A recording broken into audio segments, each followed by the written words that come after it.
Blackthorn, do you have a moment? What is it? I'm busy. I wanted to tell you that Hugo Kupka is dead.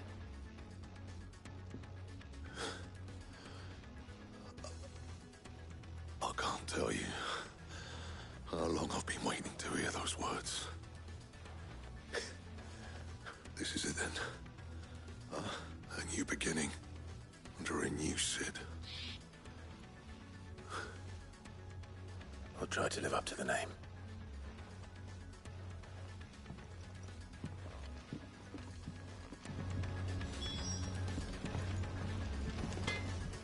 Back, are ya? You're a bloody rude. Morning, Clue. What do you want?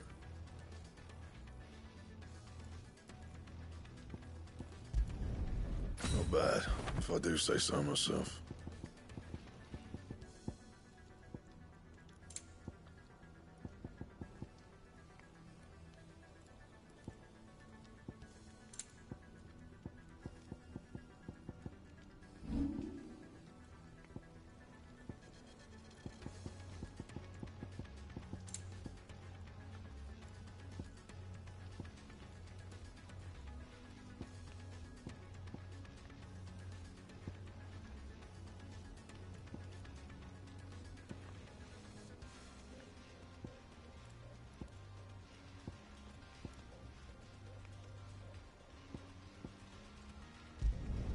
Not my best work, but it'll do.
That it?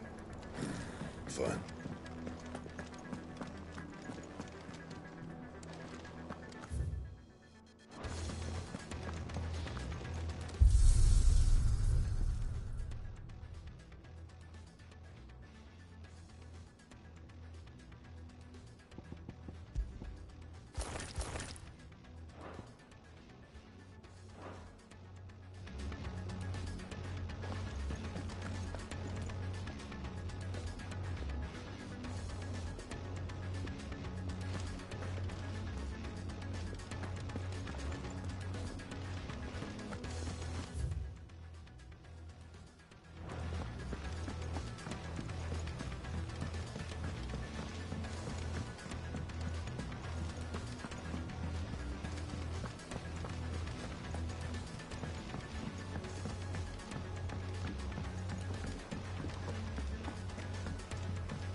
here for another of my lectures? What is it that you wish to learn? One must understand one's place in the world.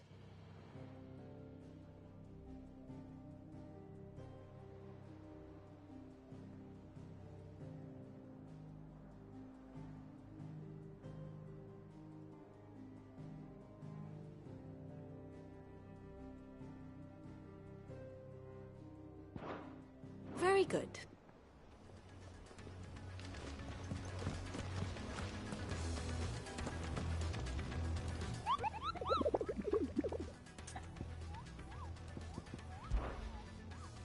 You mean the...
We're seeing troops amassing at every point.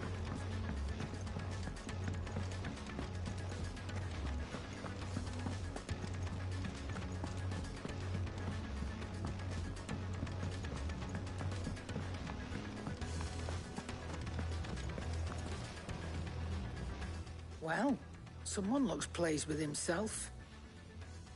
It's true what I'm hearing, then. Nothing escapes you, Lady Karen. It's true. Kupka is dead. No more looking over our shoulders, then. Good. I'm starting to get a crick in my neck. Don't let it go to your head, though. Is it business or pleasure? It's a real thank you. If you're gonna buy something, be quick about it.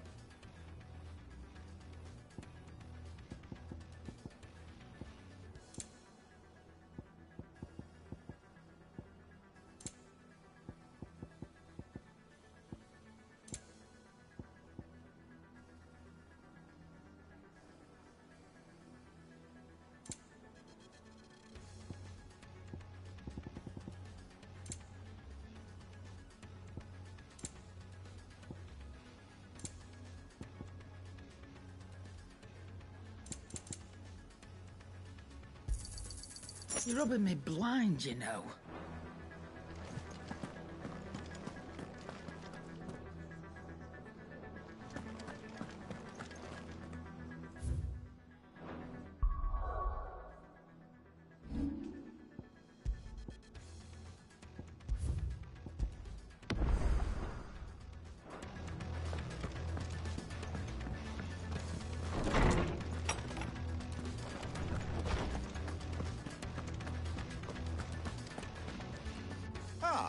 Clive, have you come seeking the gift of knowledge? No. To share mine, actually. Hugo Kupka is dead. Oh, my. Can it really be true? Look, he's crying. He is the big baby. And with good reason, children. These are tears of joy. We must offer up a prayer to your parents that the heavens might weep with us. There shall be no lessons today, only thanksgiving and merrymaking. Go, put away your things. All right. Brilliant.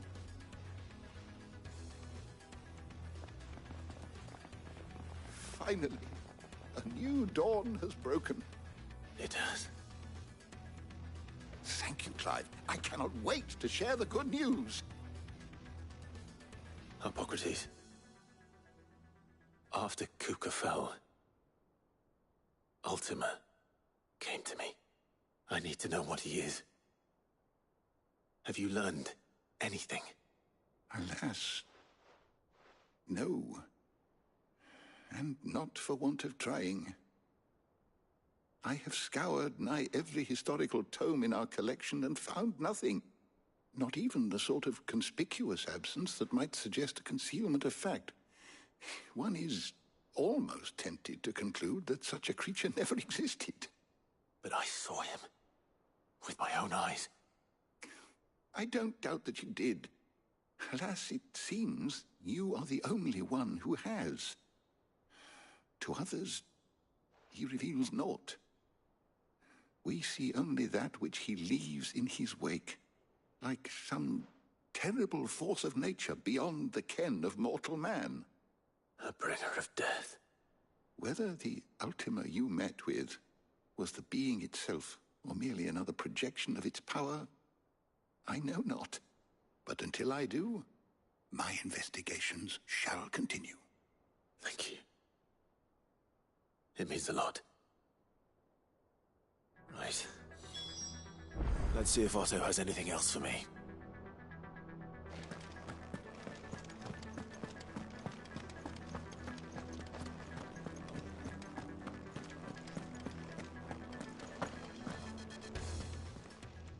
How good it is to see you, Clive.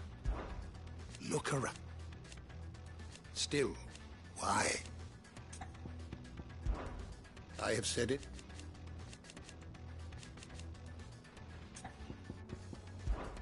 Were you aware that what of the Yes, Jay.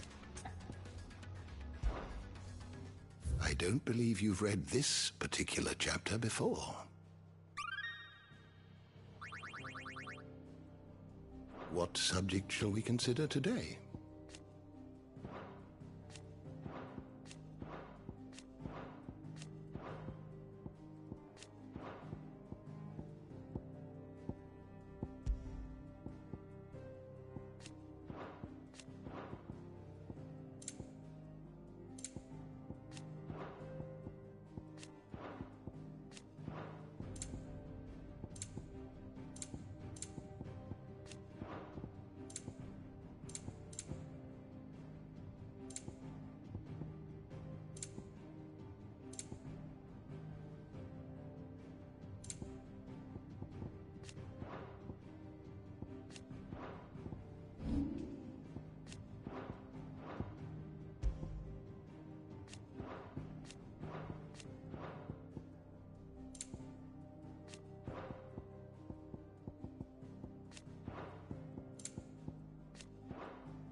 Did you learn everything you needed?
can walk from here.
This one has a little more life left in it.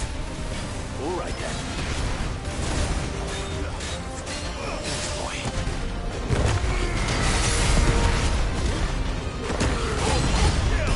You're ready.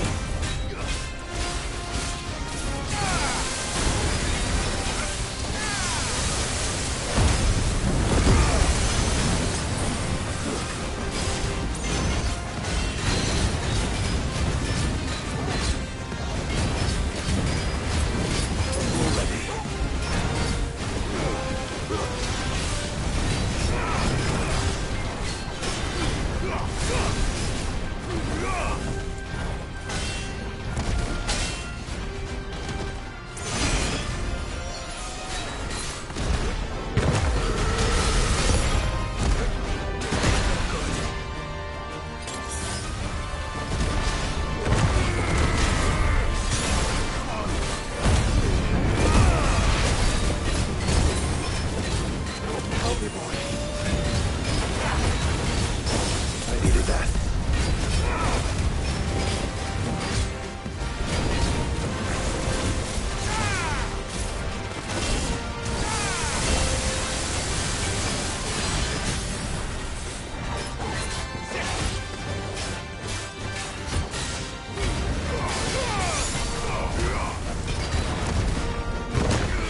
telling you, it's true.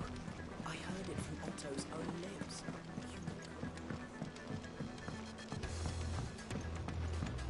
We're seeing troops amassing at every border crossing. You barely sat down since you came home. Vivian got you running errands or something? Just spreading the word.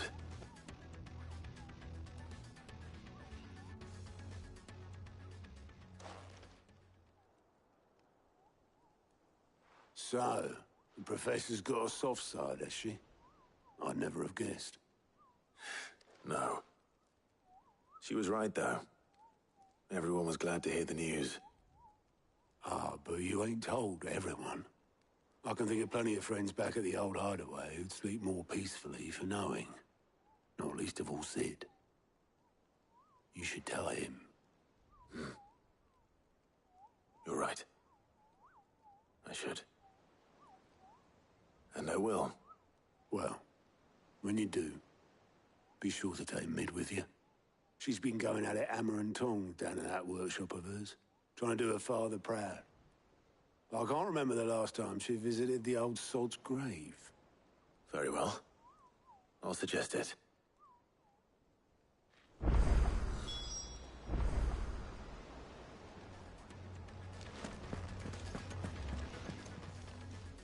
Fancy a look at the list, do you?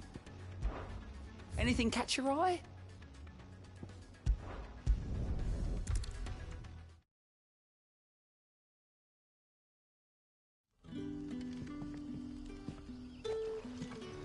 Good day to you.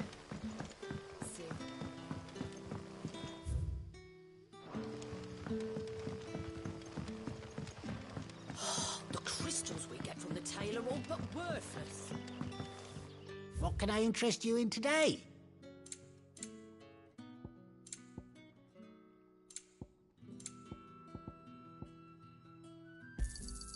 I hope it's to your liking. Keep fighting the good fight.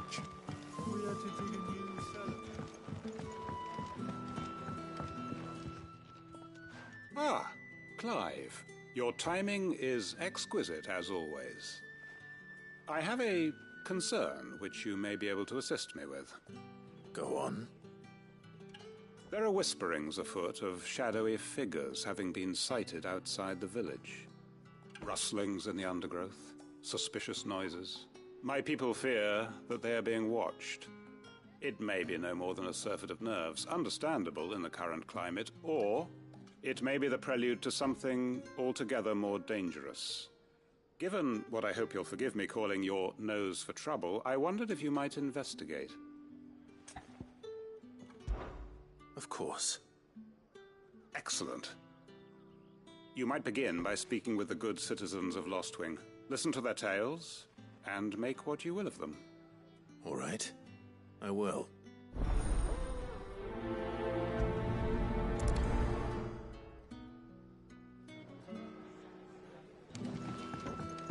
Right.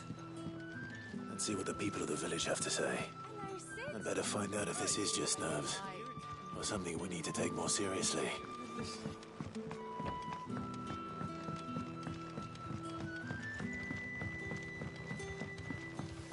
The crystals we get from the tailor are all but worthless. You all right, Sid? Something on your mind? There is actually. Can I ask you something? Quentin tells me people have mentioned shadowy figures out in the woods. Have you noticed anything unusual? Oh, that. No, sorry, can't help you. I heard the rumours, mind, from the lads working over at the vineyard, but none of them has seen anything either. All right. Thanks anyway.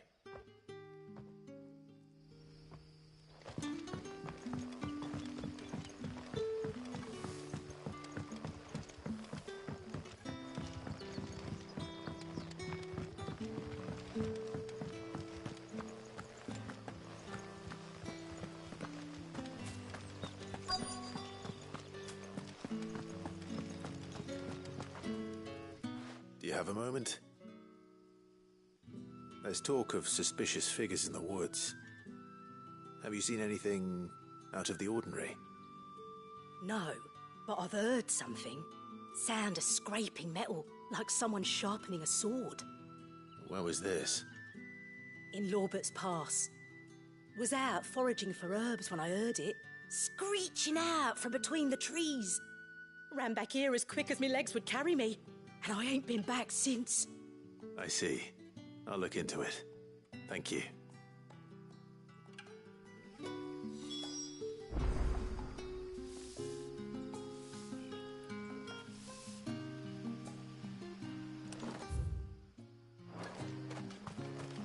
Seems Lorbert's Pass is our best bet then. What do you say to...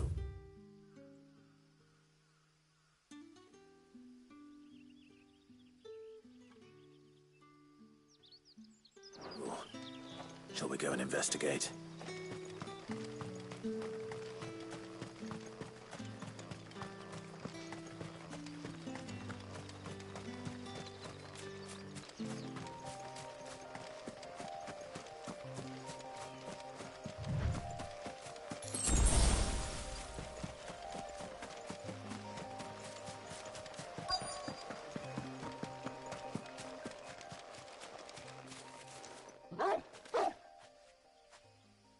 You there. Fuck! He's seen us. Get them before they escape! Black Shields. Here. What the hell are you doing here? What is it to you? Not that we give a damn. All that matters to us is that you don't leave here alive.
Why were they here?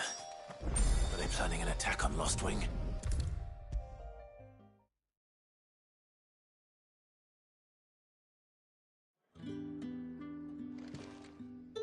Clive, how goes the hunt for our sinister figures?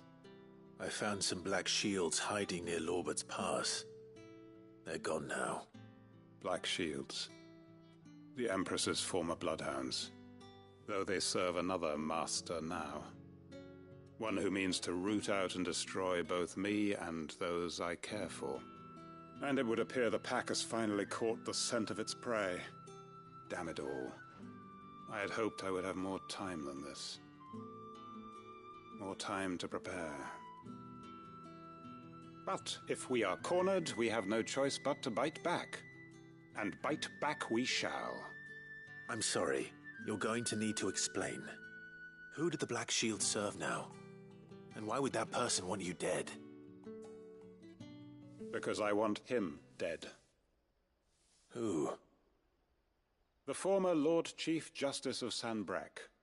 All that I have built here is for him. I don't understand. Why him? Why Lost Wing?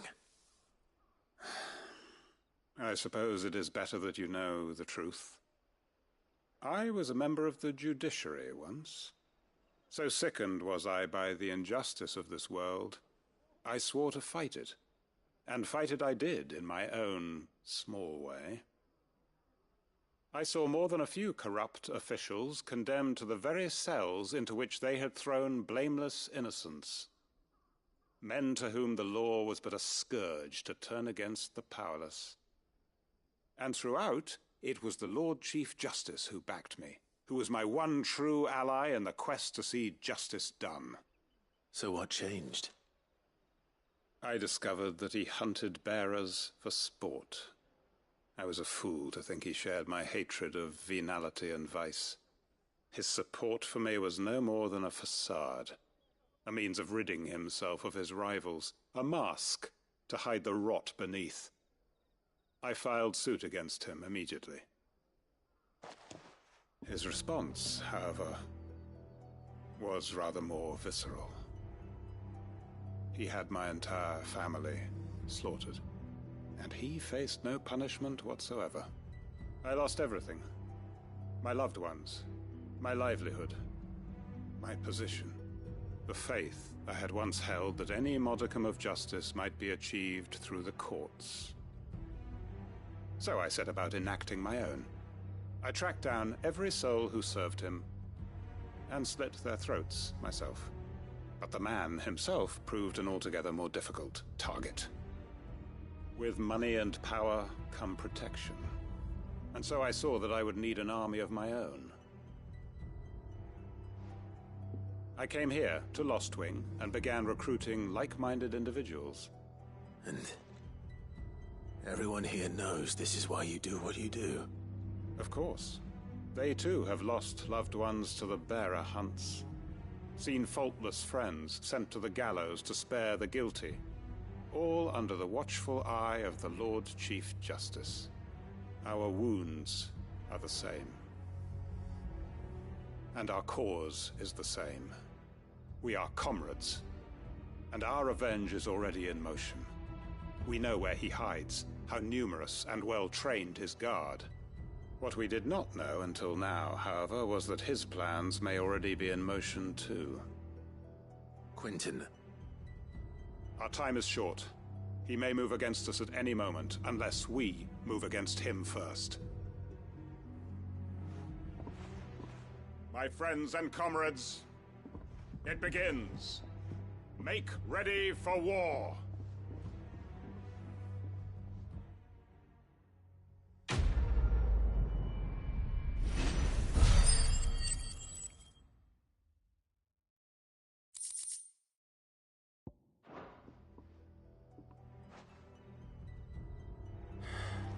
I'm not going to change his mind.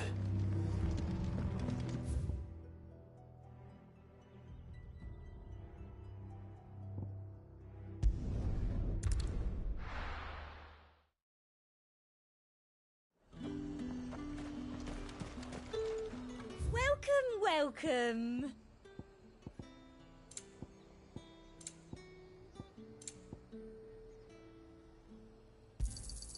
An excellent choice. You've a keen eye. I do like a customer who knows what he wants.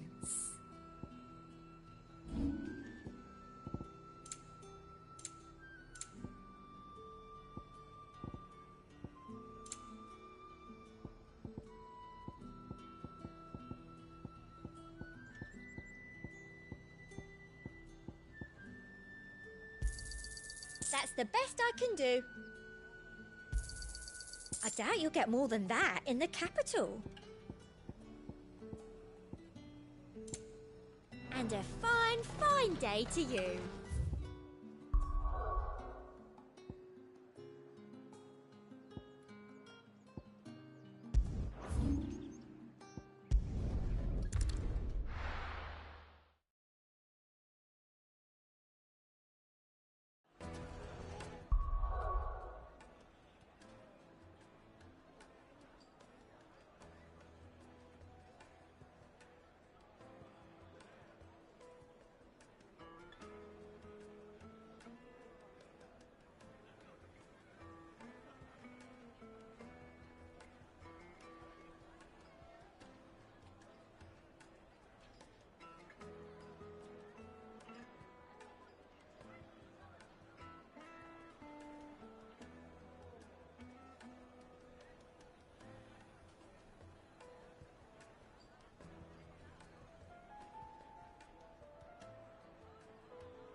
the most fragrant herbs and There'll be spices no one to from the man the bread. shop.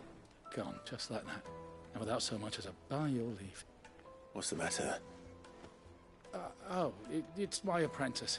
He up and vanished while my back was turned. I'd go and look for him myself, but I've got a bakery to run. A bakery that's now short one pair of hands. Loath though I am to rely on the kindness of strangers, I'm at a loss. Please, will you see if you can find him? I'll see what I can do. Do you know where he might have gone? I wouldn't be surprised if he was off somewhere mooning at Drake's Fang. He used to work there, you see. Poor fool left his heart in its hollow. All right. Then that's where I'll start.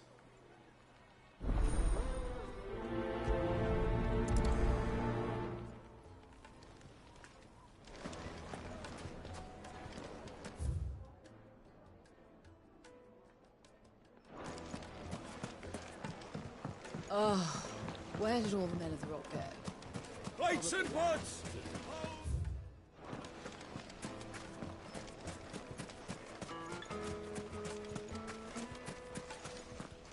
Good day, my lord.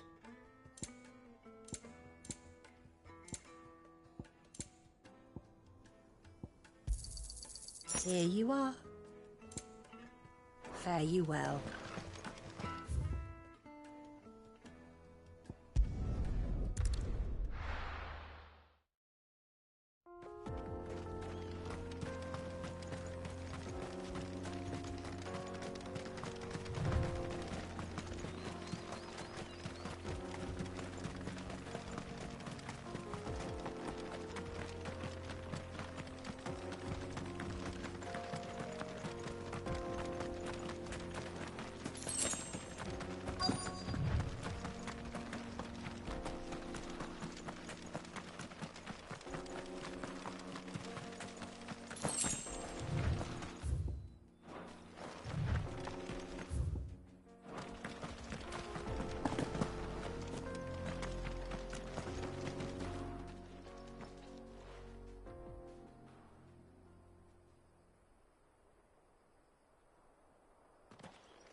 Excuse me. What do you want? The baker sent me to find you. I am a sorry, selfish sod, aren't I? Certainly not a baker. Master must have ruled the day he took me in. Time was the sight of the Fang used to calm my nerves. But now look at her. I take it you missed the Mother Crystal. I hated her, but she was all I knew. Worked her mines for years. And when she shattered, part of me shattered with her. I had to trade my pickaxe for a rolling pin, but I'm no good at baking. Every loaf I touch collapses. My bread's as hollow as I am. She was the only thing that could fill the hole inside me. Oh, I loved her, damn it. But now she's gone. She's never coming back. What am I supposed to do? I ask her. How does a shell of a man learn to live again?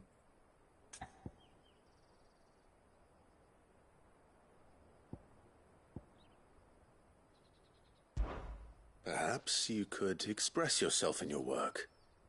If you miss the Fang, maybe you could recapture it somehow. Recapture it? I'm a baker, not a... You know, you might just be right. What a fool I've been! I have to get back to the bakery right away. Thank you. Thank you, my friend. You've opened my eyes. Wait.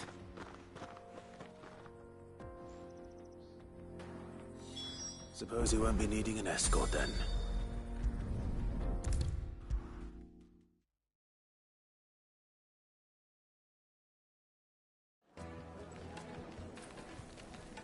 Ah, there you are. The man who lit a fire under my wayward apprentice. Though I worry you might have stoked the flames a little too high. He damn near ran me down trying to get to my oven. Master, it's ready. Behold the Drake's Balm. A truly unique creation. I dare say it is. Just look at it. A perfect likeness of the Fang herself.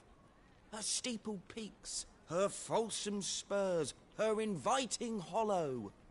True, my loaves collapse more often than not, but what's the Fang without her crater? Why, no Fang at all. And look, inside. She's filled to bursting with a bounty of beautiful crystals. Salt crystals! Master, I have found my purpose. I must use my work here to preserve the memory of the Fang. Well, if it tastes half as unique as it looks, I'd certainly say you're onto something. Not only is my apprentice back, but he's finally pulling his weight. With any luck, I might even have a new delicacy on my hands. I don't know how you did it, but you have my thanks.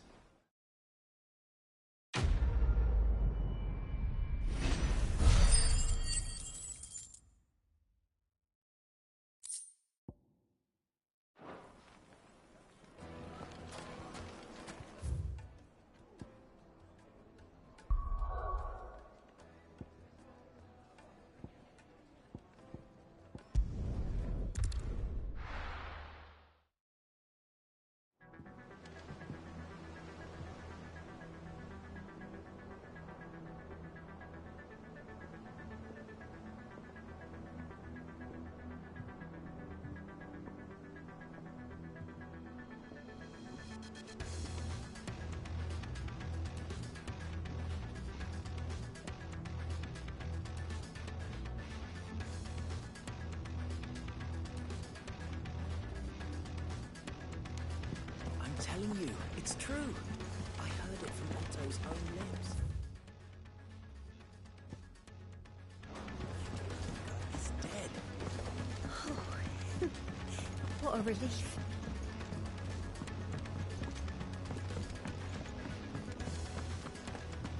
Thanks to Sid. Thank you, Clive.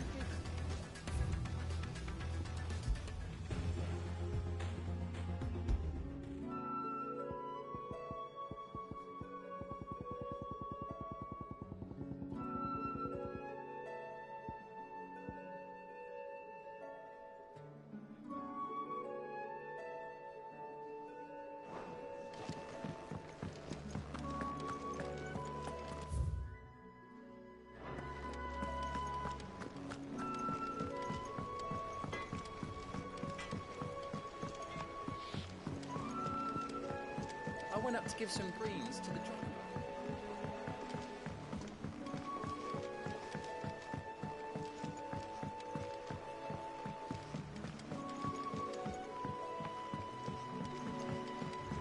It hasn't been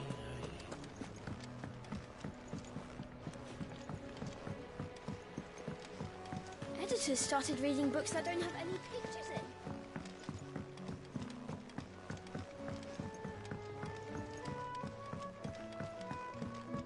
If I don't come up with something soon. All right, Clive? What do you want? I'm going to visit Sid, and I thought you might like to come with me. Sorry, I'm too busy for all that. Thermal displacement stack sorted. Thermal... Displacement stack. Here. And this is for... Only the fastest, finest ship the world has ever seen. The Enterprise.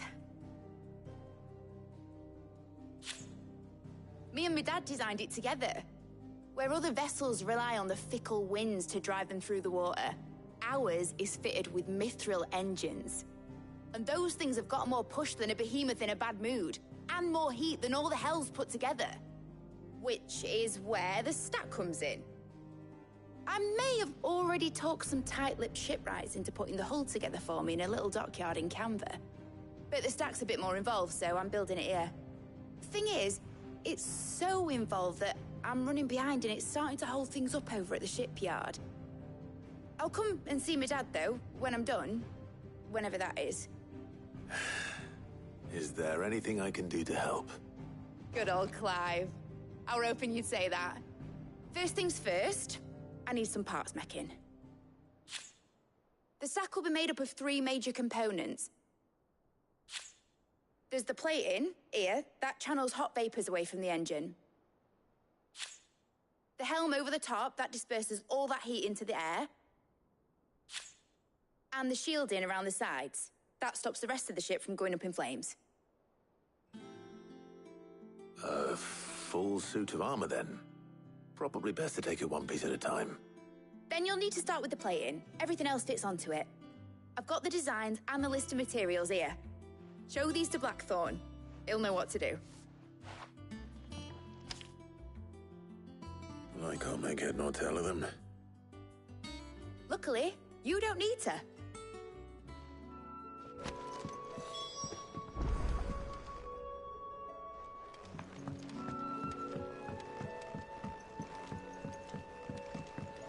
Think Mid might need some help.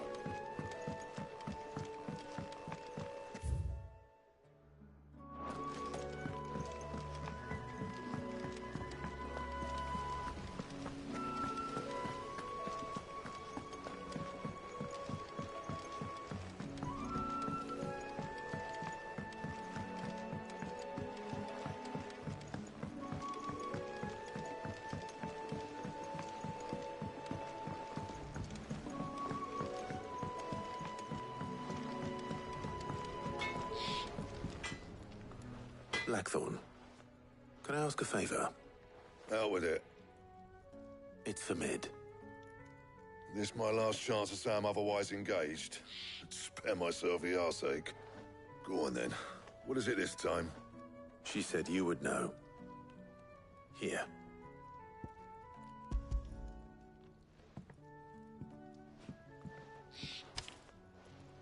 Krieger's Tates.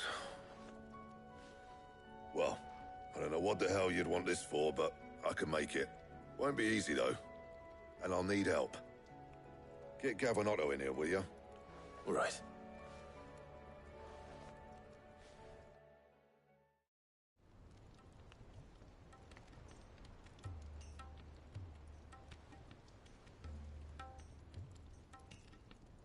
So Mid's roped us all in here again, has she? Typical. Still, if that's what it takes to get her to visit Sid's grave, I'll do what I can. And, what is it we need to do, exactly? Take a look at this. It's this plating.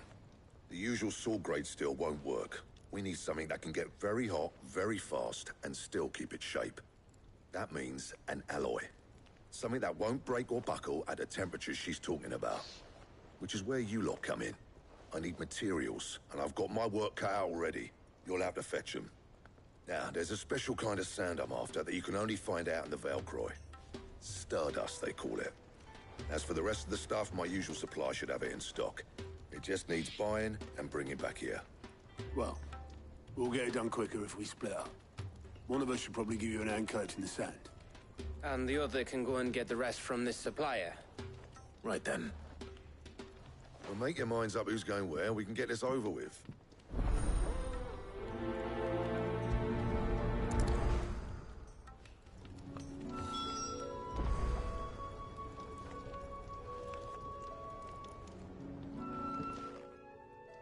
You going after the Stardust then, are you? Which one of these 2 lucky souls is going with you?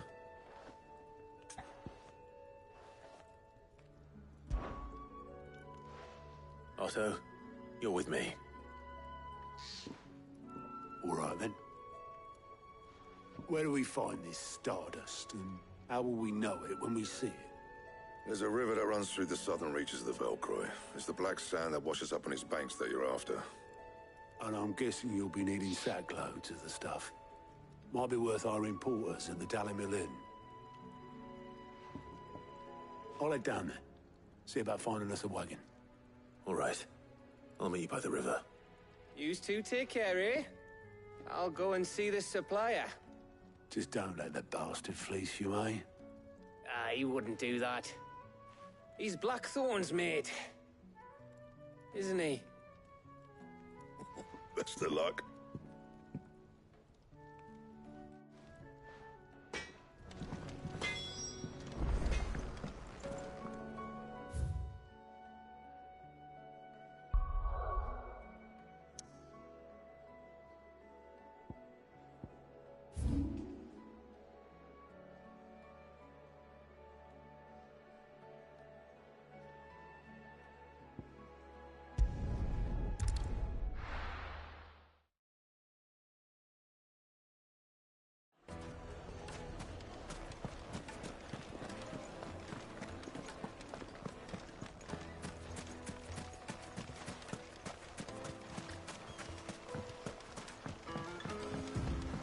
Looks like I found the river.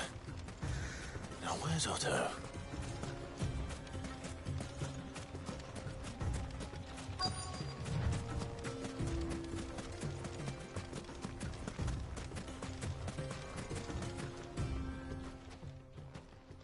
Otto, sorry I'm late. Oh, Clive. I had a quick scout about, and I reckon this area's our best bet. Seems Blackthorn's the only one who thinks smithing with his Stardust stuff's a good idea. It's just lying here, waiting for any old fool to fill his boots. But unlike any old fool, you thought to bring a wagon. Well spotted. Now get filling.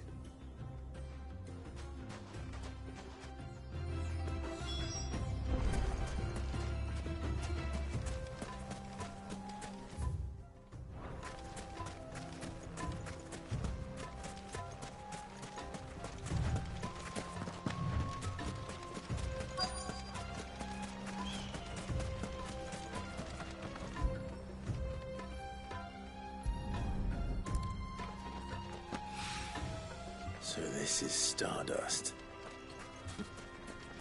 It just looks like black sand to me.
That should be enough for now. Let's see how Otto's getting on.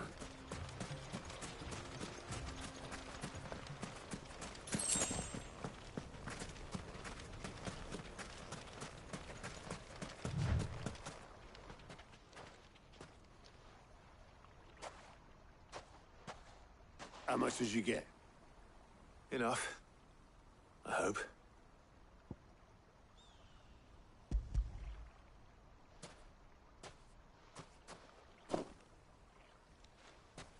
More than me.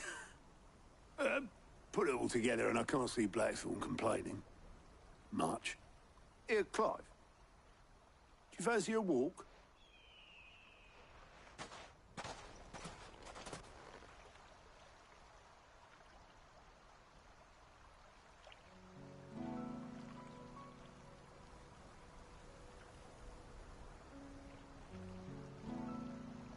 Sid would be proud.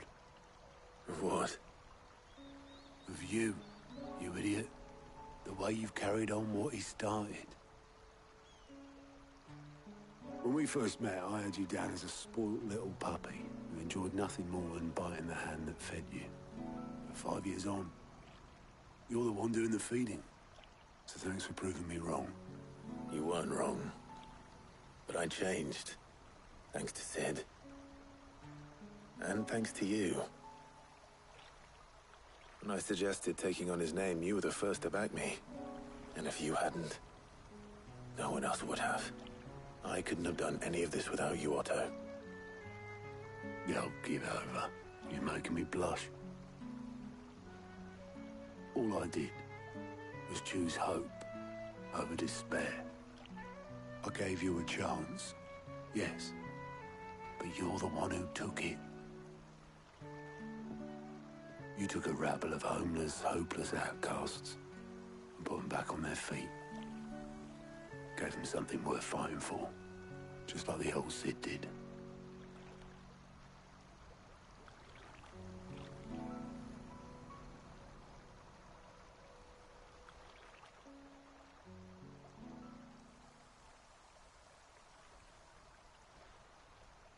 About time I was heading back, I reckon. All this scrabbling about in the sand's taken its toll on the old pins. I'll see you back at the hideaway then. You can take a well-earned rest when you get there. Oh, I plan to. Believe you me. But I'll make sure Blackthorn gets his precious black sand before I put my feet up. He'll only moan otherwise.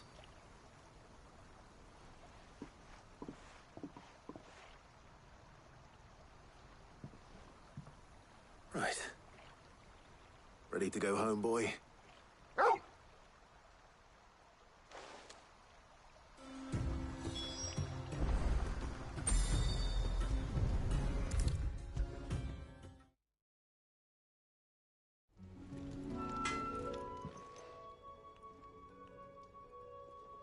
Blackthorn. Got everything you need? Yeah. Yeah, I do. Cheers for the stardust. Should be enough to be getting on with. Nice to get out and about for once. Let's do it again sometime, eh? I'll make a start on putting this thermal plating together then. It'll take some time, mind. So if you've got other things to be getting on with, I could do without you breathing down my neck. Thank you, Blackthorn. I'll let Mid know construction's underway.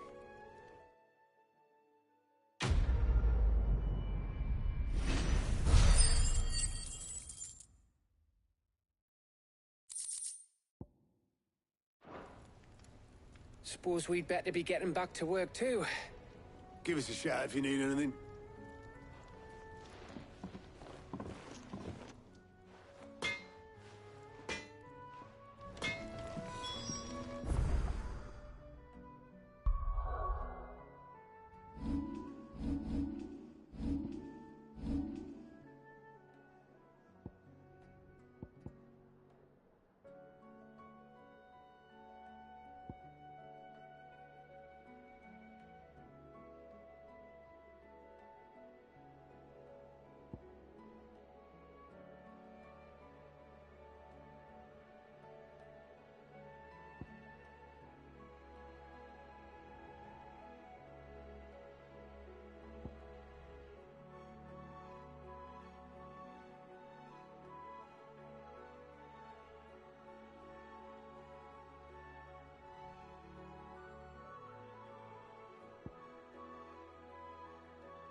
Don't come up with something soon. You'll be pleased to hear that Blackthorn's started work on the plating. Excellent. 1 down, 2 to go. So, what's next? The helm, of course. For this, we'll be repurposing fallen scrap. Salvage from the ruins? I thought that material was all but impossible to work. Ah, but we don't have to. I'm sorry? Just so happens there's one particular ruin that's broken into exactly the right shape and size pieces for what we need. What's the name back there? I'll give you all the details. What's her name? Right.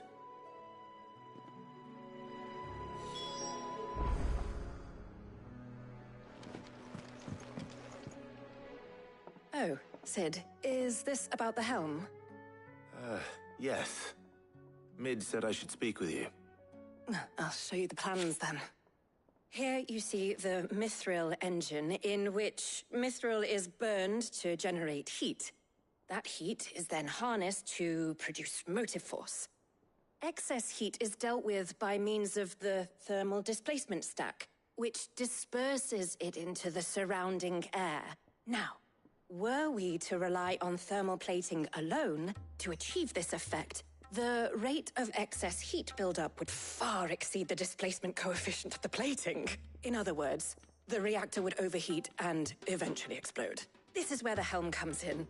It connects to the plating, you see, and serves as a sort of thermal sink to absorb all that excess energy. Our experiments have shown that fallen ceramics are remarkably thermophilic. They can withstand and absorb levels of heat far above anything we are able to make today. And not only that, they're also waterproof and immune to rust, making them the perfect material for our protective hood.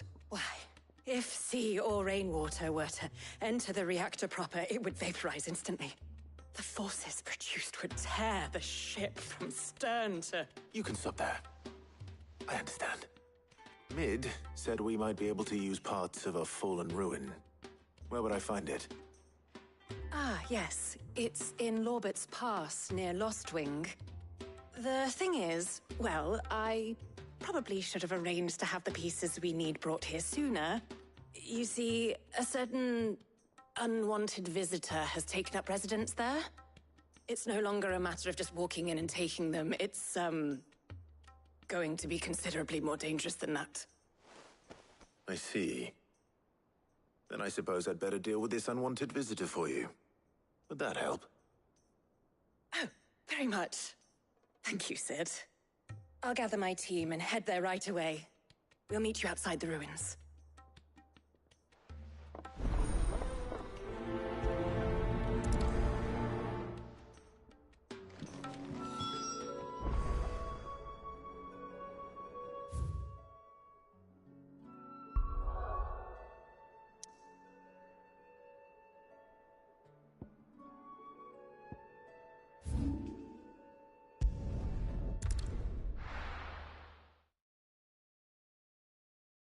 I'll be taking you all to a storehouse in the Bales. Leave anything you don't need behind.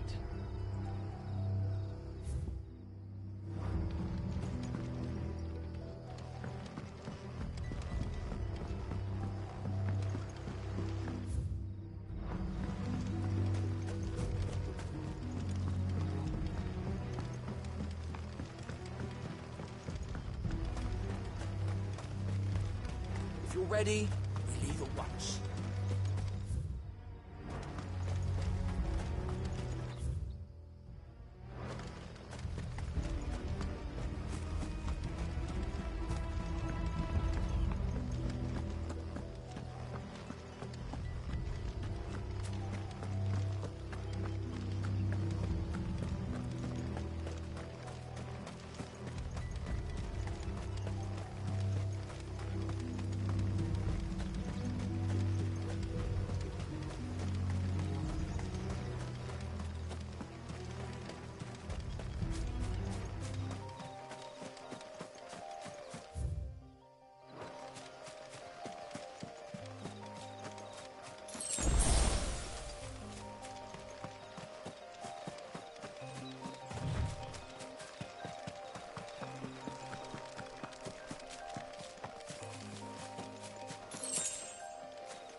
There you are, Sid. Thanks so much for coming. The, ruins are just over there, as is the creature I told you about, I'd imagine. Would you mind? Of course. I'll be right back.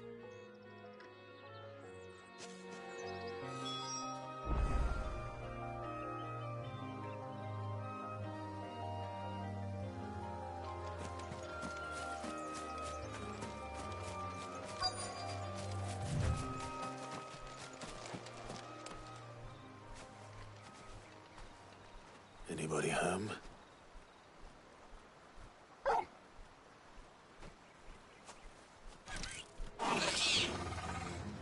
This must be our unwanted visitor. Time to go.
The things I do for you, Mid.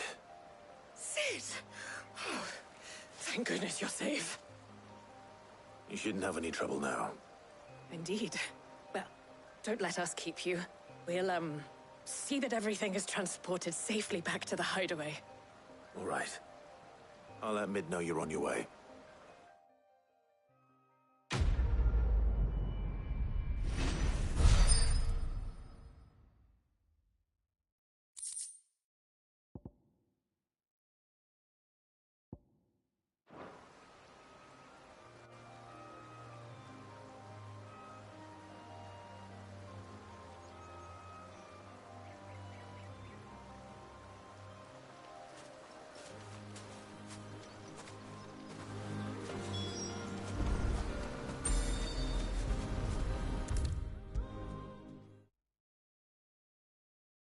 If I don't come up with something soon. Mid. Helena has recovered the material for the helm. She'll be along shortly. Excellent. Another job well done. And just one remaining. Right. Right, the shielding. This one's a bit of a bugger. How so? The plating's enough to stop the engines going pop, but those things will still be spitting out enough fire to set the rest of the ship ablaze. Which is why you need proper shielding. A prism for the dragon's breath that's blazing away inside. I thought a triple thick layer of tempered steel might do it. Or more of the stuff that the Fallen use, but they'd both be too heavy. The helm and the plating are bulky enough as it is.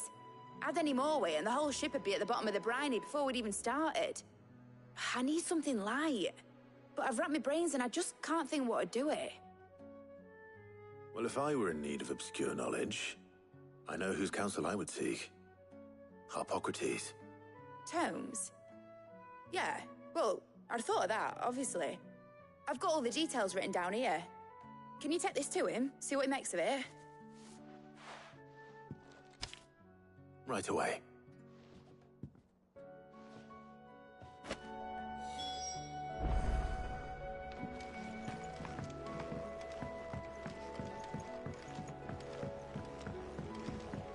I think Mid might need some help.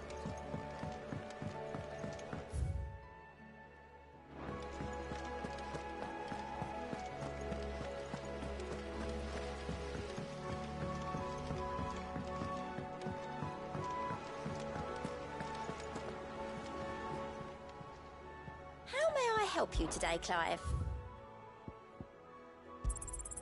Here you are. Come again. I may have more for you. We're seeing troops amassing at every border crossing.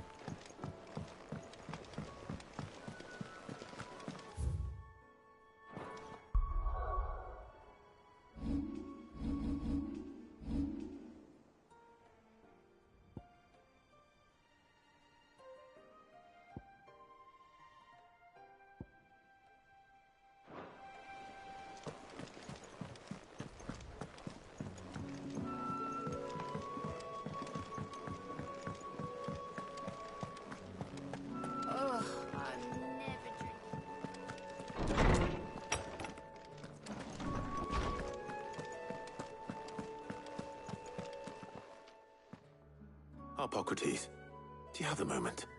For you, Clive, always. Well, actually, it's for mid this time. Could you take a look at this?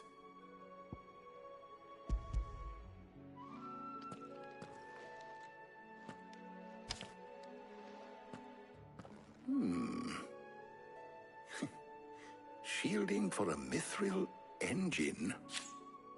Whatever will that girl think of next? And what are these notes around the edges? She has some specific requirements for the materials. The shielding needs to be able to resist extreme heat on the inside, and yet remain cool enough on the outside not to set the ship alight, while also being light enough not to sink it. As you can imagine, she's struggling to find anything that meets her needs. I see.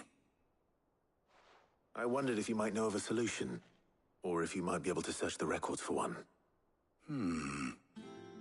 Perhaps it is not a different material she requires, but a different approach. What do you mean? Consider the lake we have made our home.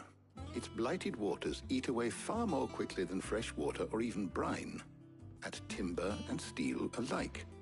And yet, we have made a home here from those very materials nonetheless. We have. But Bardolph must varnish every board twice over to keep it from rotting.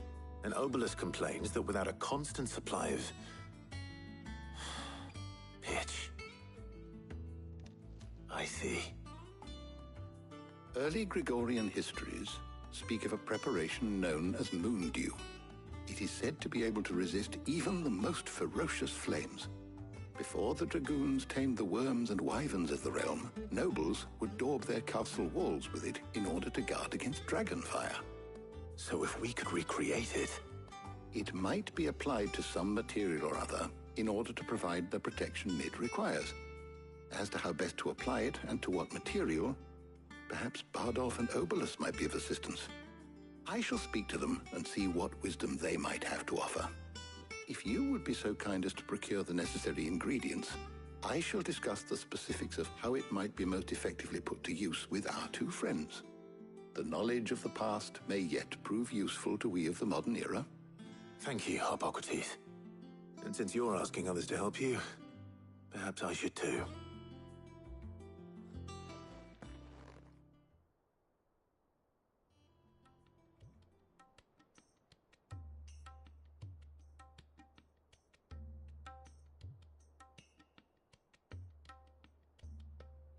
So you need a hand, do you? We do. I'll be heading to market for the ingredients we need. I could do with some help. And some company, too. The other can assist me in researching how best to prepare the shielding itself. Can we count on your aid? Always. Well, if Jill's game. Thank you. I am sure either of these fine young minds would prove indispensable in my research. I leave the decision as to who will go with whom in your capable hands, Clive.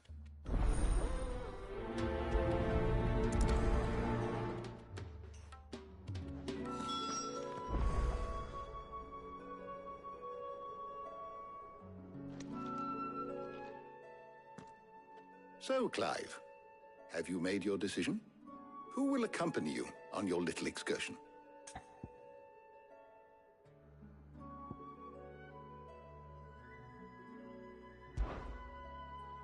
All right. So, what are we fetching? I have taken the liberty of preparing a list. Here. Garlic. Conch shells. Are you sure this is the right list? Looks like the ingredients for someone's supper. Though these items may seem mundane, they have potent effects that are rarely exploited, effects for which they were once highly prized. So much so, in fact, that they were harvested almost to extinction, hence moon dews having fallen from favor. Now, of course, they can be obtained with ease. You should be able to find everything you need at the market in Northreach. Well, isn't that convenient? I was hoping to be able to make a trip over that way sometime soon. Need to speak to an old acquaintance. I'll meet you there. All right. Stay safe. See you later, Clive. Good luck with your research.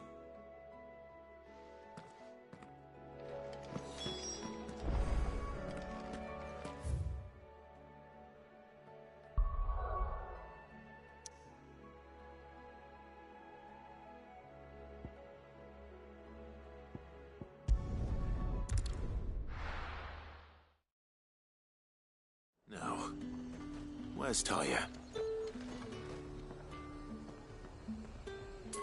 There's talk that the Glassgate flood has finally spread. That'd mean half of Oriflamme's underneath.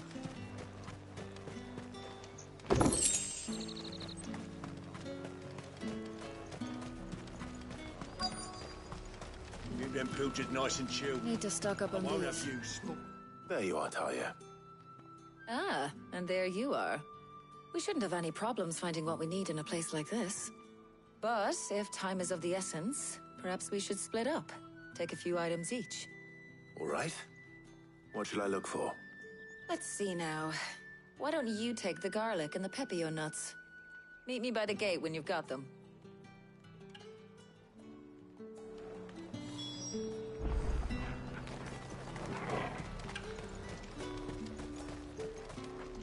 What do you want? If that's what you want. How the hell is anyone supposed to afford We haven't much, but you're free to look. I trust it's all here. That should do it. Hopefully Taya's finished too. Fresh cuts. Come and get them before... Come! You'll not find a bruised pippin in... Well, did you find everything? I did. Here.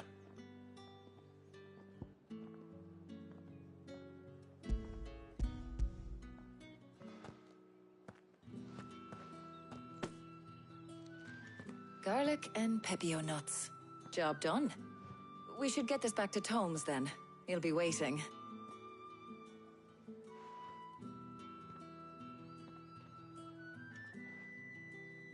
But we're not in too much of a rush, are we? Quick chat.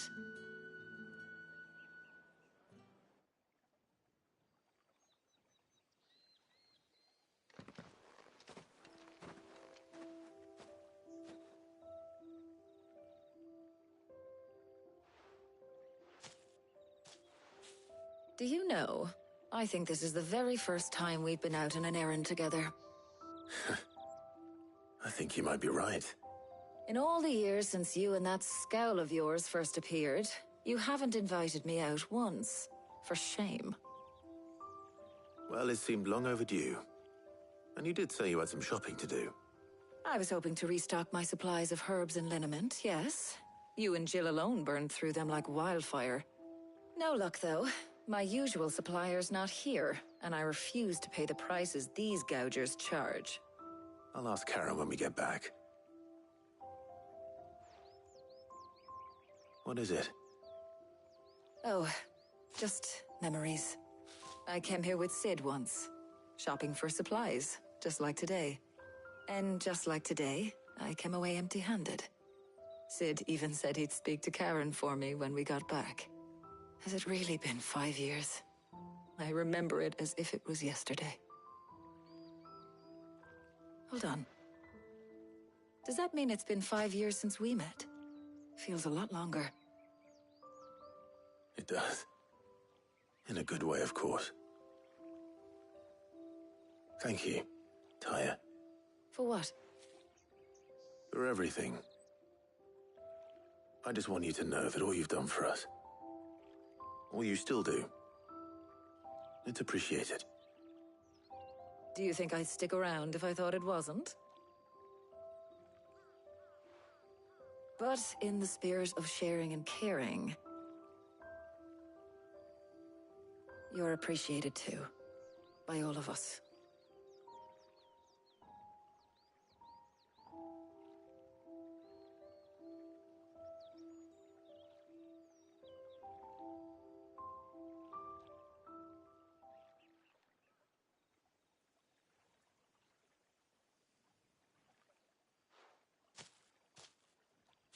Well, I think we've tarried long enough.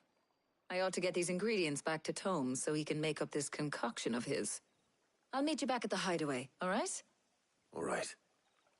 And thanks again. I heard you the first time.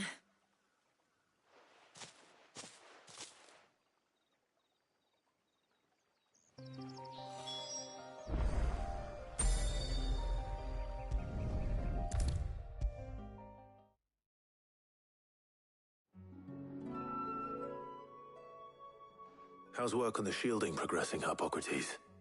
Well, very well indeed. And thanks in no small part to your kind assistance. I was just explaining to Tarja how we might best go about preparing the moon dew. And now that we have all the ingredients, we may begin. You can count on me. I've mixed more than a few mysterious concoctions in my time. I'm sure you have. What about the shielding itself? Work is underway, under the watchful eyes of Bardolph and Obolus. Apparently, it'll be ready soon. Thank you.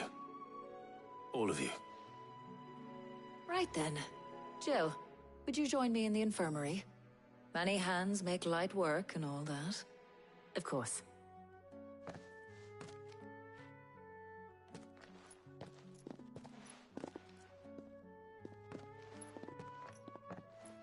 Oh, and Clive. It was good to talk. We should do it again sometime. It appears our work here is almost at an end. A shame. I was enjoying playing the man of action for once. When both the shielding and the moon dew are ready, it will merely be a matter of applying the one to the other. Followed by a rigorous process of testing and retesting, of course. Perhaps someone ought to warn young Mid of that. Leave it to me. Thank you, Hippocrates.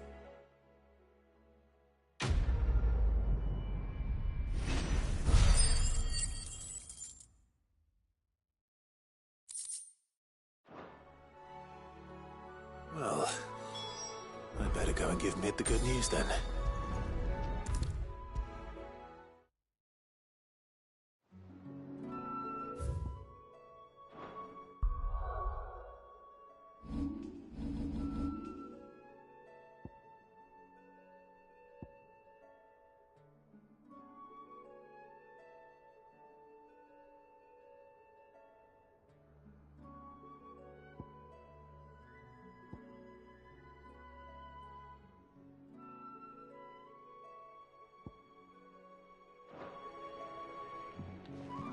Sorry to keep you waiting, Mid. But you'll be pleased to know that work on the shielding is underway. You found something for it? In a manner of speaking, Hippocrates knew of a substance that's highly resistant to heat. A coating that should provide the protection you need.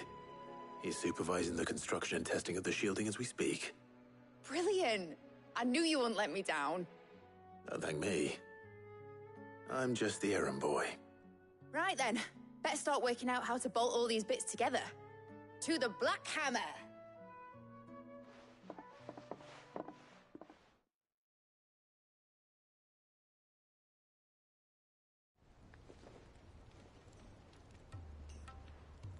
You know, when I got into the smithing game, I thought I'd be making swords and shields, not thermal bleeding didgeridoo-dahs. Displacement stacks. Same difference. Whatever you call it, I ain't putting it together in here. It's cramped enough as it is. Let's take this outside. Mid, you get all the parts lined up on the deck. I'll take care of the rest. On my way! Oh, and bring me the biggest salmon you can find. This is going to require some precision walloping.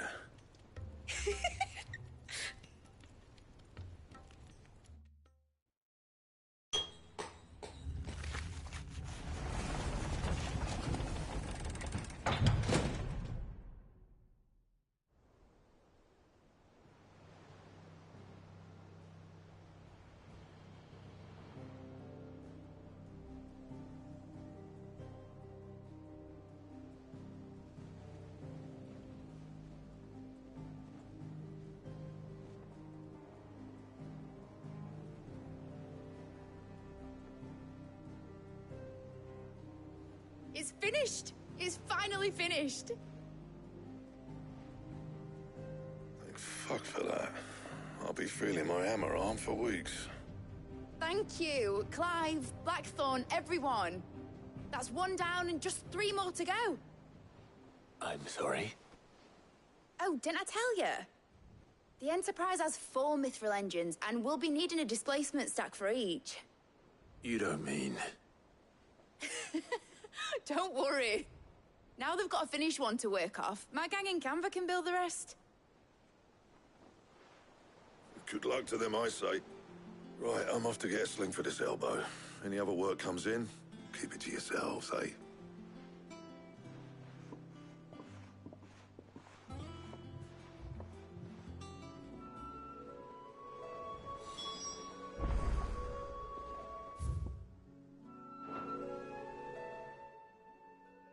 What's the matter? Nothing. Just daydreaming. Thinking about the Enterprise sailing off over the horizon to shores unknown. Searching for a land untouched by the Blight. Just like me and my dad planned. So if the worst came to the worst and every scrap of soil in the Twins turned black, we might still have a chance. That's what she was meant to be. You see, one last chance just in case we needed it. But now she's so close to being finished, I've realized I don't want her to be that. I don't want her to be just a lifeboat for us to cling to if things get desperate. I want people to sail aboard her by choice, not from the lack of it. In a world where we're not just trying to survive, but where we can actually live. I'm working on that. And I'll do everything I can to get you what you want. Don't you always? All right. My mind's made up. As soon as the Enterprise is fit to sail, I'm under your command. Sod our plans, I'm trusting in yours. Are you sure about this? Something tells me it's what my dad would have wanted. He'd be proud of you. You were gonna visit his grave, weren't you? I was. And you can come too now that your little project is finished. Right. There's just one thing I need to finish up first. Won't be a mo. All right. I'll let Otto know you're coming. Meet us in the mess when you're ready. Aye, aye, Captain.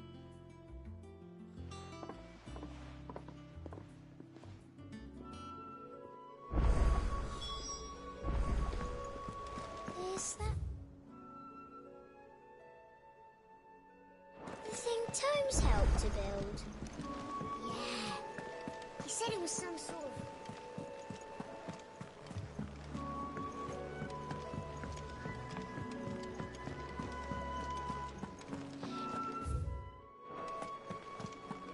He cracked the crystal too? You're joking.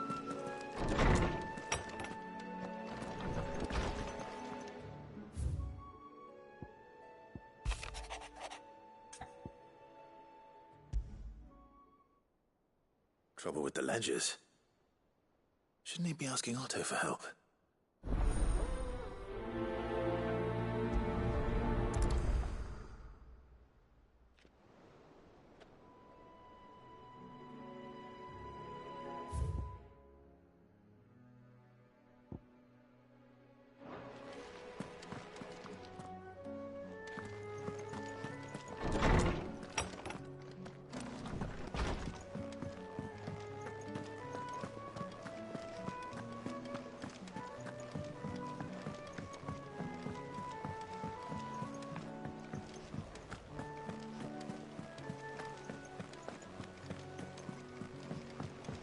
It told me she was building a ship.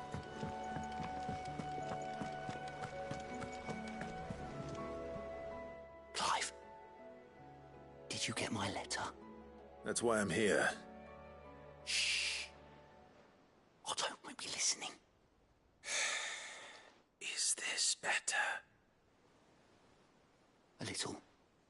Listen, I've some bad news. It turns out the hideaway may be slightly behind in its payment to certain lenders, and it may be my fault. But I swear to the goddess, I thought I had the numbers square. Sadly, that square turned out to be more of a circle. 0, you might say. I can straighten it out, I swear, but it's going to take some time, and I'm going to need help keeping it from Otto. Bit late for that, I'd say. There you are! What a surprise! So let me get this straight. You forget to pay our lenders what they're due, and instead of coming straight to me, you get Clive to come to you. And I will dig you out of the hole you've dug for yourself. Clive, the man in charge of the place you've been cheerfully trying to bankrupt. And you thought this was a cunning plan. Why? Well, who needs paying? Oh, just Martha. And the dame. And, well, Lady Karen. But only 500 talents. We owe 3 of our most trusted friends 5 million gil. Each. 5 million each. They lent us the bulk of the money we used to rebuild the hideaway, you see, and, well, I must have made some sort of oversight. Those ledgers were my responsibility, and it was my decision to entrust them to you. This is my fault. Do we have that much to hand? I can always ask my uncle. No, we don't. And no, you won't. We've lightened Lord Rosfield's purse enough. After the king's ransom we had off him, he deserves better than to see our begging bowl. Besides, we'll need to learn to stand on our own if we're gonna make this work. All right. But that doesn't mean you have to shoulder the burden yourself. Is there anything I can do to help? There might be. How'd you fancy taking these to Martha and the dame? Rocks. Rocks, he says. Worth 1,000 talents apiece, these are. A little something Sid and I set aside for when times got lean. And I reckon 15 million in overdue debt probably qualifies. I just hope our associates' eyes are a bit more discerning than yours. I'm sure there will be. Should be me making the rounds, really. But you know how it is with this place. Orders to bark, arses to wipe, and all that. I know. Which is why I don't mind going in your place. Go. Do you know why I only gave Master Clive here 2 star rubies? Because you'd rather Lady Karen killed me. Because I'd rather Lady Karen killed you. Yes. Well, I suppose this is goodbye then. Don't worry. I'm sure Karen will understand. Really? Do you think so? No, I don't.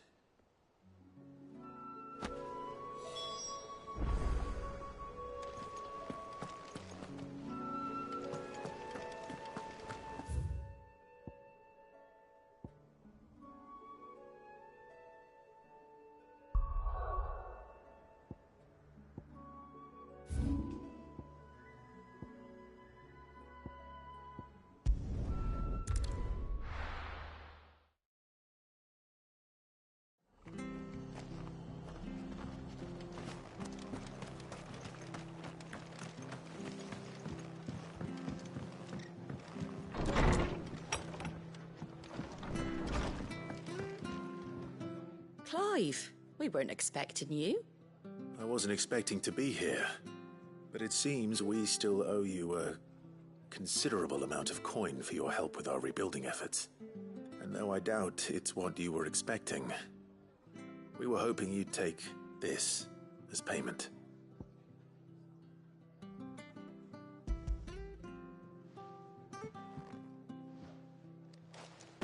A star ruby? I can't accept this. It's worth at least twice what you owe me. More if you can find yourself the right buyer. Think of the difference as interest. Interest? If word got out I charged that much, no one would ever borrow from me again. Anyway, why are you the one here asking me about this? I'd have expected Otto. Bit much sending the Lord Marquis out to settle your debts, isn't it? The old goat working himself to death again? Something like that. Most days I think he's the only reason the hideaway's still standing. Same as always, eh? Back when the place was nothing but a twinkle in the eye of a recently retired Lord Commander, word is he was the first one Sid reached out to. Probably knew that without his strong arm and level head, the idea would never get off the ground. Sid may have been the face of the hideaway, but Otto's always been the backbone. And when Sid passed away, we were all worried that would be the end of it. That Otto would just give up. His death was hard on everyone. But it must have hit Otto hardest of all. But he didn't give up, did he? Quite the opposite, in fact. If I recall, he was the one who nominated you as Sid's replacement, and rallied the rest around you. I reckon what he saw in Sid, he saw in you too. And don't we all? Doesn't hurt that you're half as stubborn and twice as handsome, neither. That, and you keep good company.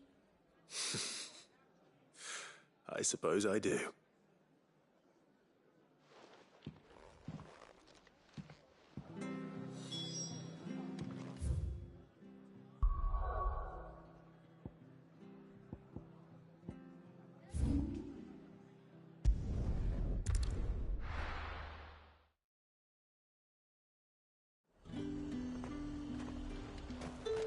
There's talk at the glass gate.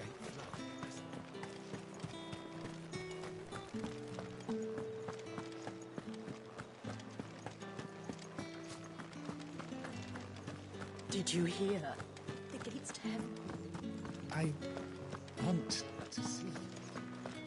It's all right. What am I going to do without Sweetwater and olive talc? Milady, I come bearing gifts. Gifts? Whatever is the occasion.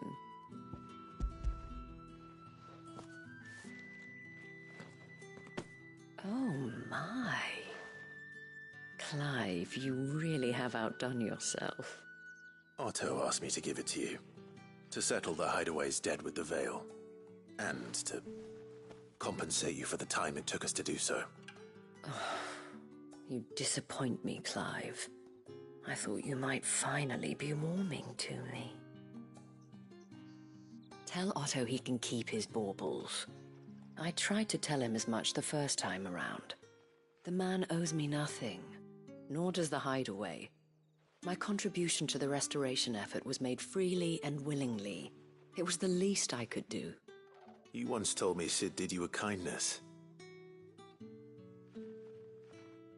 I'd like to do the same. Please, accept it. For my sake. And for Otto's. For all of us. For all you've done. It is rather fetching, isn't it? Very well. Otto is lucky to have you, Clive. I doubt anything could ever replace his son. But you and the others at the hideaway are the closest thing he has to family. Otto had a son. Long ago, yes. Sid told me Otto lost him when he was just a boy, and blamed himself for not being able to stop it. I don't know how it happened, whether there was anything he could have done, but it was clear that it weighed heavily on him. I didn't know.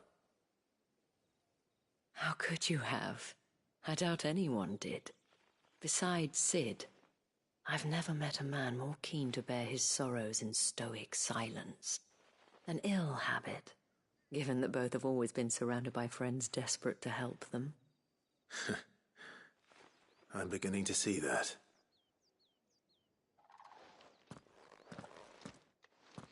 Go will want to know the stones were delivered, if he's still with us.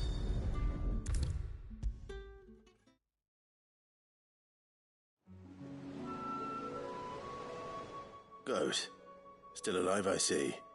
So Lady Karen accepted the ruby. About that. I tried my best, but she was just too stubborn to take it. She threw it right back in my face, in fact, and told me I could stick my stupid stone where the sun don't shine. Karen refused payment. I hope it wasn't something I said. I'm sure you were as tactful as ever. Let me see what I can do. Oh, wonderful. I hope you have better luck than I did.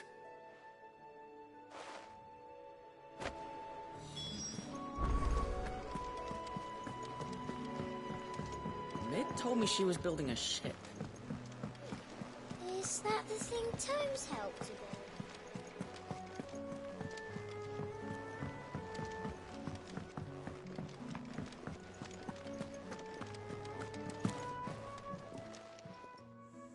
Lady Karen, Goat tells me you weren't happy with our offer.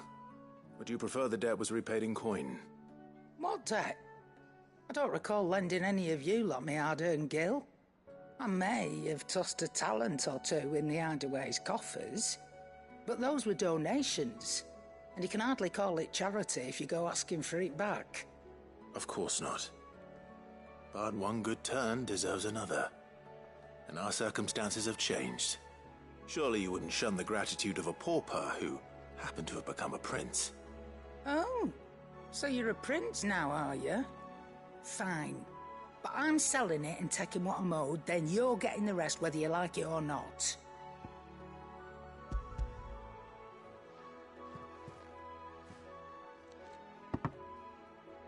Where'd you even get this? A decent trader might nab 1,000 talents for a star ruby. A canny one, meanwhile, might claim it were nicked from the belt of Sid the Outlaw himself and ask twice as much. Might be I already have a buyer in mind. Might be you even know her. A fine continental maid whose beauty's only eclipsed by a guile in commerce. You wouldn't mind, would you? Not at all. Just be sure to tell her that it's always a pleasure doing business.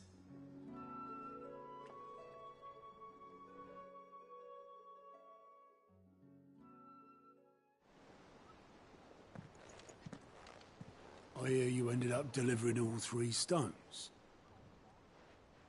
Thanks to this lump. I sometimes wonder what I pay you for. Speaking of which, I still haven't been paid last month's wages. Oh, so you remember what's owed to you then? Get your ass behind that disc of yours and don't get up before those ledgers are square. Right away.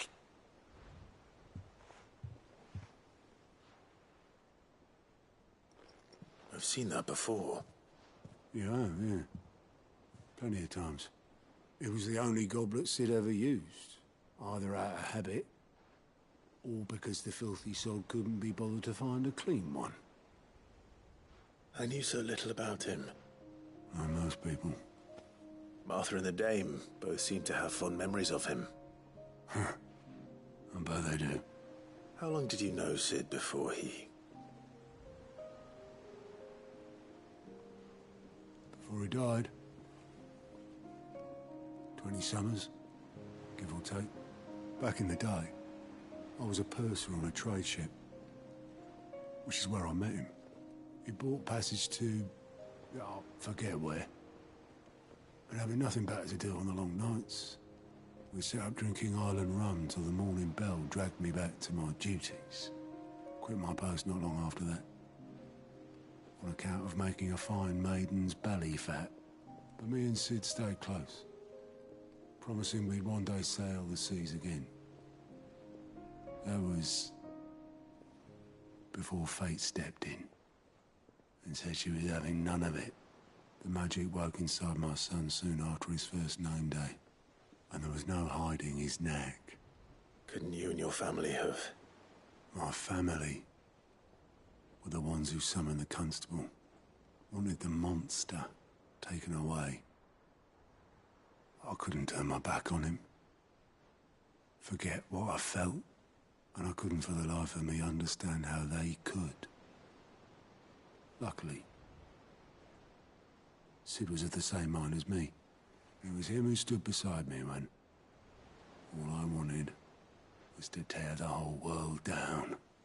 Him who cried for me when I had no tears left of my own. Him who swore he'd do everything he could to stop it from happening again. And he was true to his word, too. Left the Royal Army once and for all. His ranks, his ribbons, gone. Just like that. Threw away everything he had. All to right a wrong that no one else had the courage to face. I knew then I'd follow that man to the ends of the earth.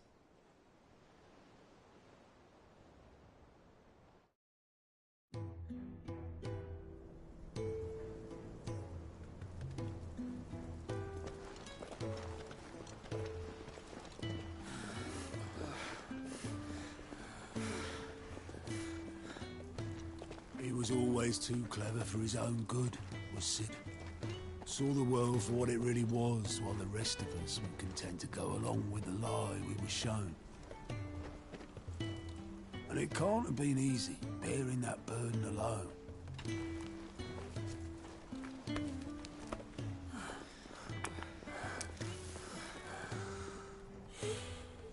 But he didn't let it stop him. He never lost faith in what he believed was right. And that gave us faith in him. Faith he'd steer us true. So I swore to myself that I'd always be right behind him, ready to catch the stubborn sod, if ever he should fall.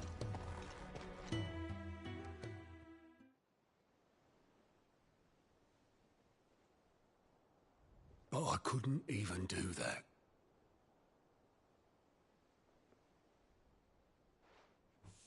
Ignore me. Just the ramblings of a tired old man. Leave that lot. I'll tidy it up in a bit.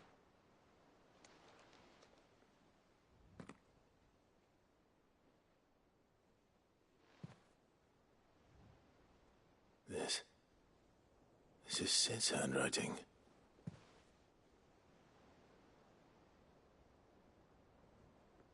Dear Otto. I may be drunk, but I wanted you to know this place would be fucked without you. Love you, you grumpy old sod.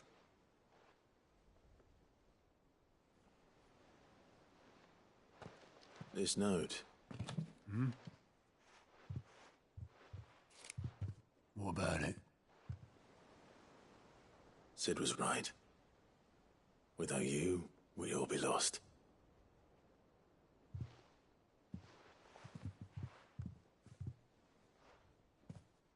He should have bloody well said so then. Just once. Before he went. But then, why would he? Him, or anyone? I'd only have told him to piss off.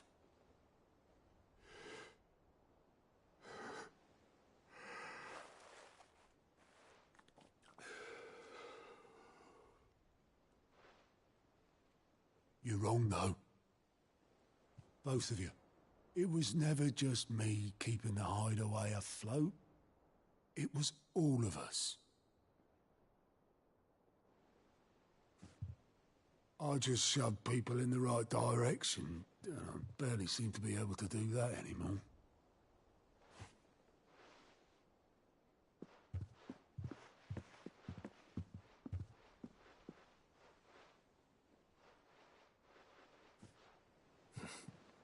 Would you rather go at the helm? Well, maybe I've got a few more years left in me. I'm going to hold you to that, Otto. Before you go, Sid would have wanted you to have this. But that's... This'll do me just fine.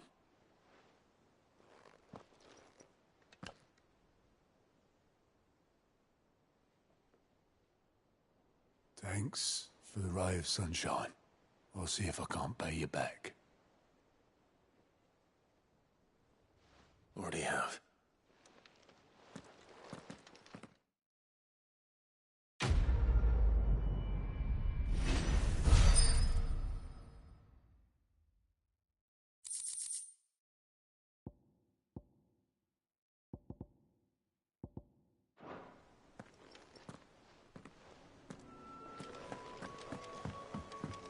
Mid told me she was building a ship. Is that the thing Tomes helped to build?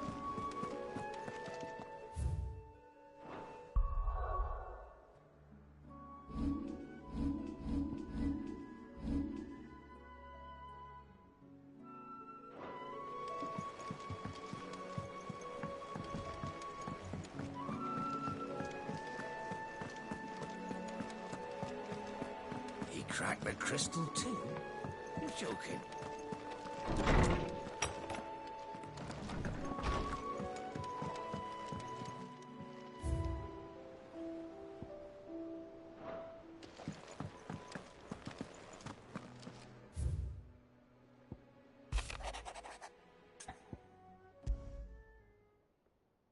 What could be wrong with Torgor? He seemed well enough when I last saw him.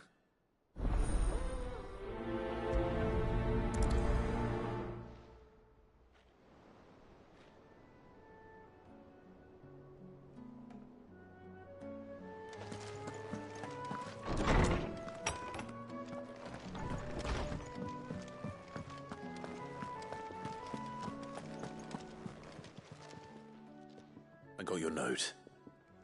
You think something's wrong with Torgor? So you can read. Congratulations. But I didn't say I were wrong with him. I said something weren't right. He's not been eating me treats. He used to love cracking the bones from Molly's boiled brown, but now he won't so much as look at them. Didn't like him. Which is why I'm of a mind that his mind's on something else. You've not been working him too hard, have you? No harder than usual. Is that it, boy? Do you need a rest? What was it you said he was? A frost wolf? That's what the lawsman seems to think. Then maybe this all has something to do with whatever it is that's woken inside him. I suppose things have been different since Rosalith. Perhaps Hippocrates knows something. Instead of everything, you mean? Perhaps.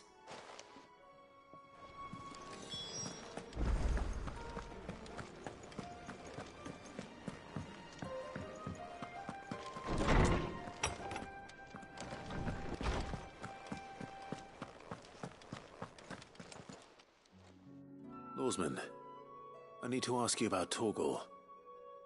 Something's not right with him. He isn't ill, is he? I don't think so. But according to Lady Karen, he seems to have lost his appetite, which is certainly a new development. She says he's hardly been touching his bones of late, and she believes it may have something to do with what happened at Rosalith Castle. I rather think she might be right, though not about his appetite. All canids are instinctively inclined to crack open bones for the rich marrow that resides within, and I see no reason why a frostwolf should be any different. Accordingly, I suspect it is not a lack of appetite that afflicts Torgor, but a surfeit of it. If we assume that his newfound magics require additional nourishment to sustain, it may well be that the bones Lady Karen is accustomed to providing are no longer sufficient. Frostwolves, after all, habitually prey upon far larger animals, whose bones may yield altogether different nutrients. As to where one might find a suitable substitute, some antelopes that graze the meadows of eastern Rosaria have been known to grow to a size more than double that of their lesser cousins. I don't recall ever seeing any that large. And little wonder. The oldest and largest such creatures rarely leave the safety of the highlands for fear of predators. The last elder antelope sighting I recall hearing about took place near Cressida, and that was long before the village was abandoned. Even so, it seems like a good place to start. Good hunting, Clive.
Certainly quiet. If I were a giant antelope, it would seem like just the place.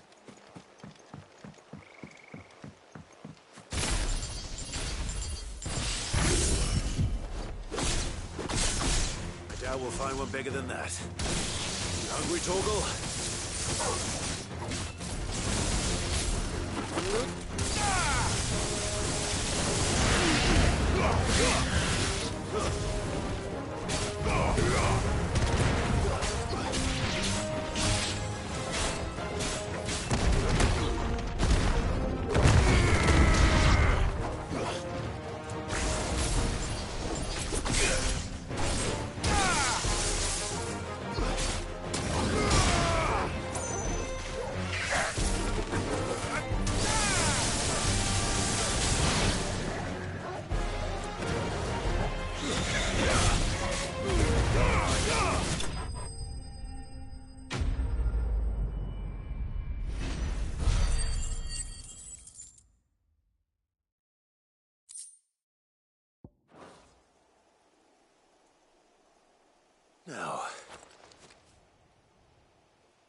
be enough, I wonder?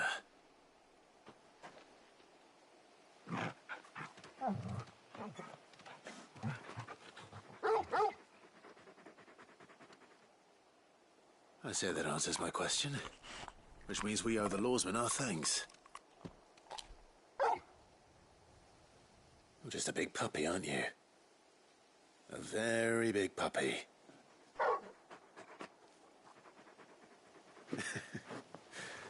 You do know you can take that with you, Torgal. Lady Karen will be relieved to hear you've got your appetite back. Come on, boy.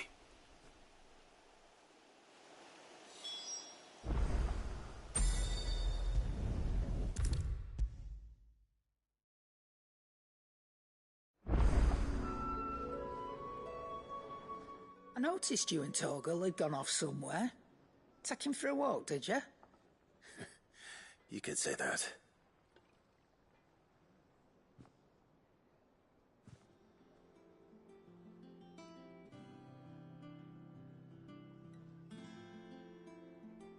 So, Molly's leftovers weren't good enough, eh? That'll teach me for treating you like you're still a pup. All right, no need to shout. Now we know what you're after, I can see about getting some in. Speaking of which, I brought one for later. Can I leave it with you?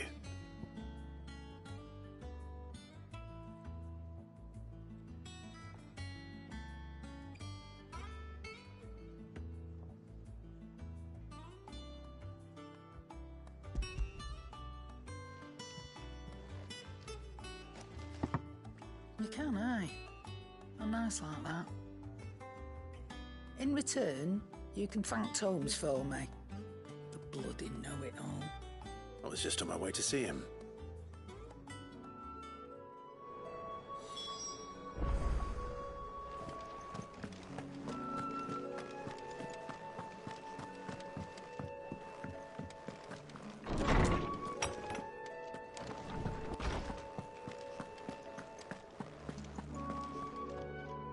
Ah, Clive.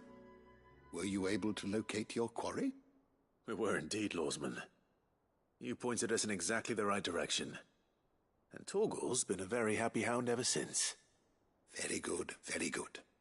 Lady Karen sends her thanks, by the way, for your part in solving the mystery. Ah. But that reminds me. After your last visit, I found myself pondering Torgal's talents. Do you recall our conversation concerning Lady Jill's role in Torgal's transformation?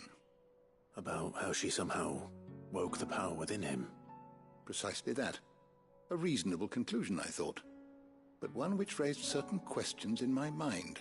You see, the Fenrir of legend served Shiva and Shiva alone. And while the powers attributed to him are certainly impressive, the records imply they are somewhat different in nature to those you described Torgal as having used. What are you suggesting? That Torgal may be the beneficiary of more than one icon's power. Consider that in addition to Lady Jill, he has served as a loyal companion to you, your brother, and even the late Cid. In short, the icons hitherto near at hand, or should I say at paw, have been diverse and plenty, and that number has only grown as the realm's dominance have fallen to your sword. One can but speculate as to how all of this has affected Torgal. He has seemed more fierce of late. And if I am not mistaken, he will grow fiercer still. We are fortunate indeed to be able to count him amongst our allies and not our adversaries. Oh, he's more than an ally. He's a friend.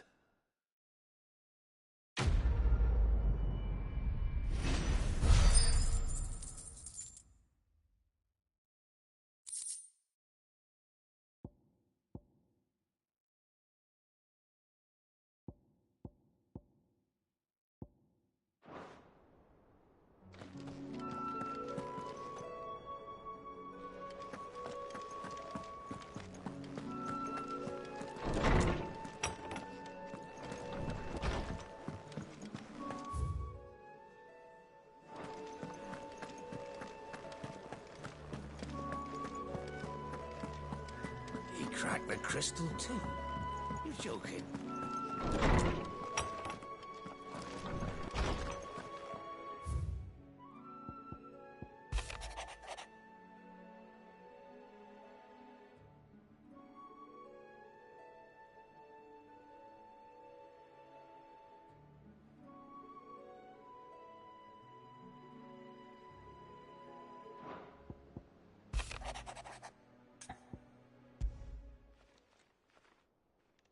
Hopefully it's nothing. But I should speak to Blackthorn just in case.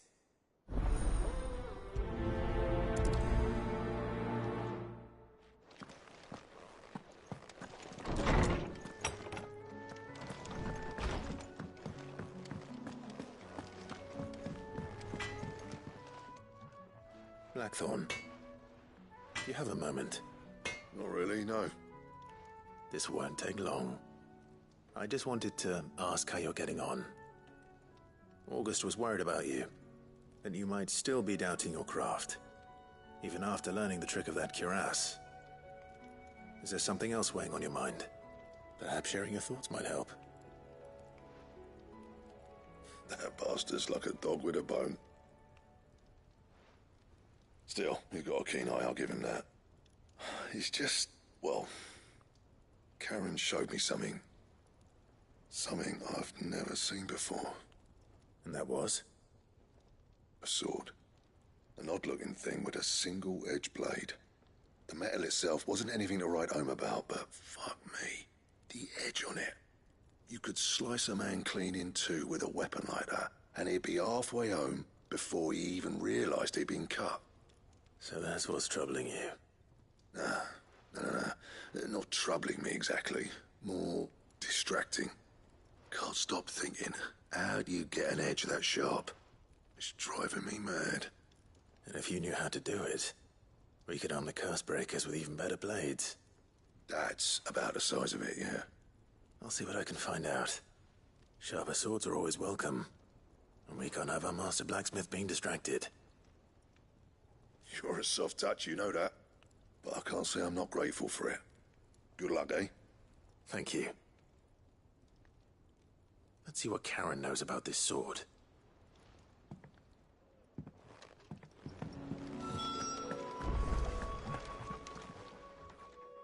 You're looking well, Karen. What do you want? Out with it. I want to know about the sword you showed Blackthorn.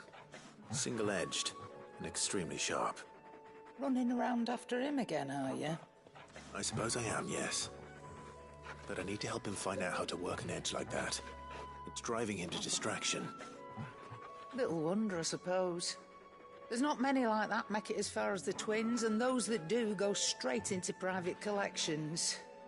Which made it nice and easy finding a buyer. Can you tell me who bought it?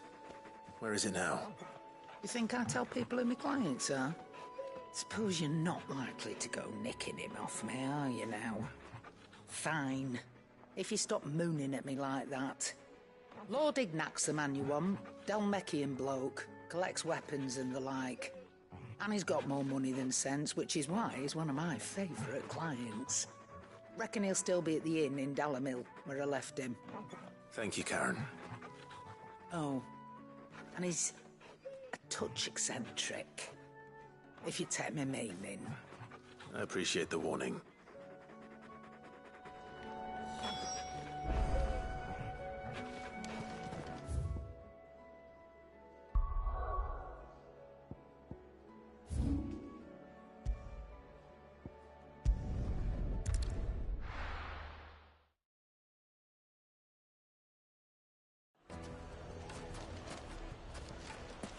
People take notice of wealthy men.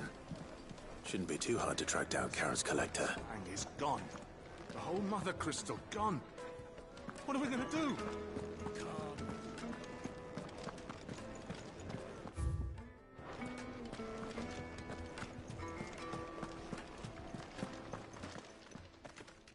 My reputation will be ruined! Ruined! Calm yourself, Lord Ignac, I beg of you, before you do yourself a mischief. Pardon the intrusion, but... Out! Get out! I paid for these rooms so I wouldn't be disturbed. Leave me be! Please, allow me to apologize. His lordship is going through a difficult time, and he's never been fond of guests arriving unannounced. Radim! Get rid of the filthy oaf this instant! Very good, Lord Ignac. Would you mind stepping outside for a moment?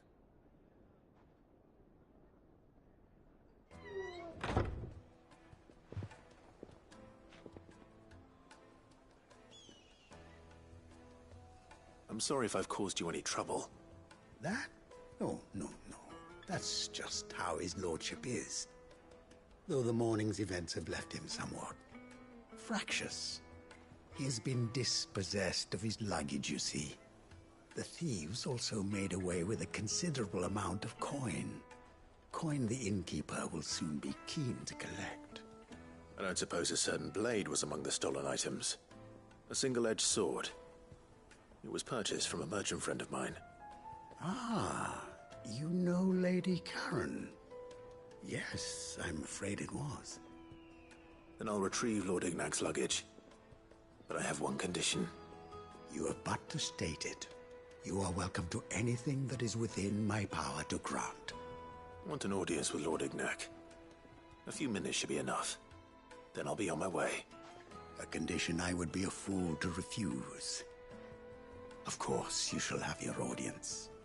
I don't suppose you saw where the thieves went? I did not, no. Though some discreet inquiries made on his lordship's behalf mean that I know where you might find them. The bandit's bed. Every ill-gotten coin in Dalamal is said to pass through that disreputable corner of the Valcroy.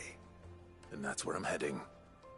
I shall speak to Lord Ignac in your absence, and arrange for an audience upon your triumphant return. That will be very kind of you. Farewell, and best of luck.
company!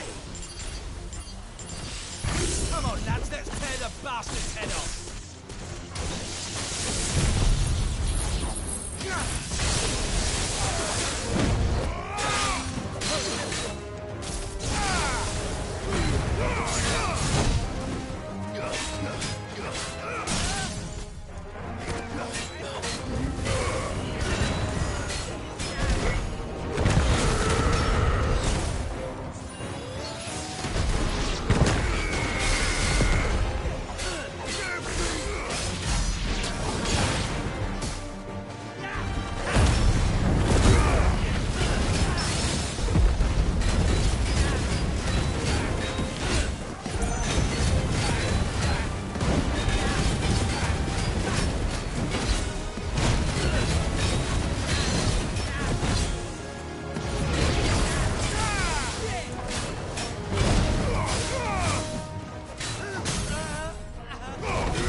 This must be Ignac's luggage. Nothing seems to be damaged. All right. Let's get it back to Dalamel.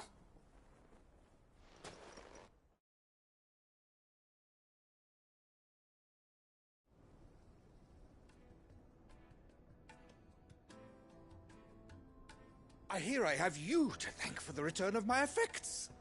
What shall I call you, my good man? Wyvern.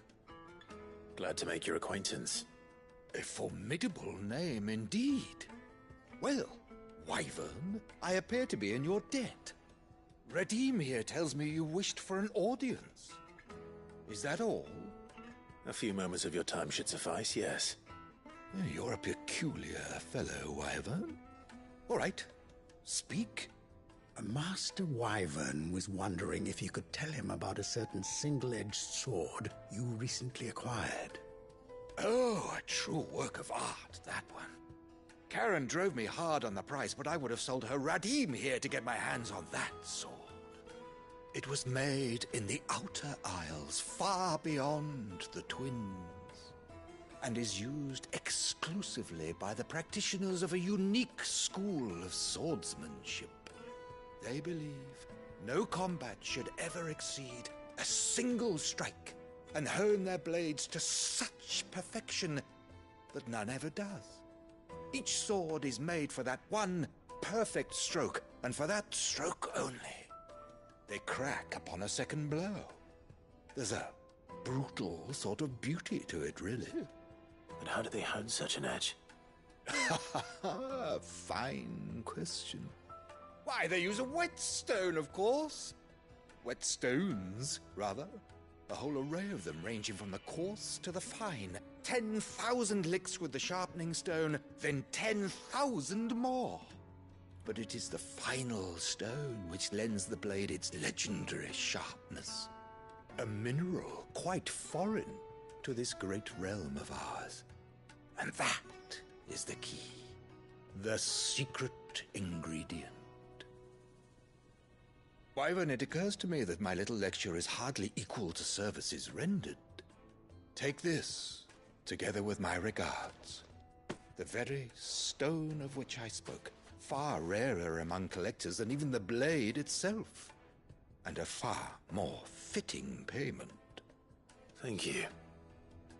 Pardon the intrusion, my lordship. However, it is long past time we prepared ourselves to depart. So it is. I am locked in bitter competition with a rival collector of curiosities. I am one step ahead of the unscrupulous scoundrel, but he is hard at my heels.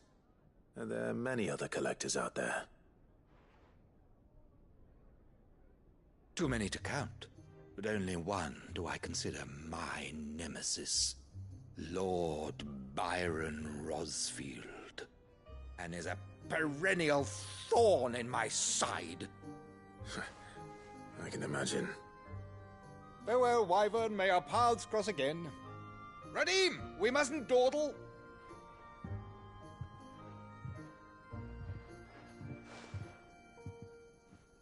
I think his lordship is rather taken with you, Master Wyvern.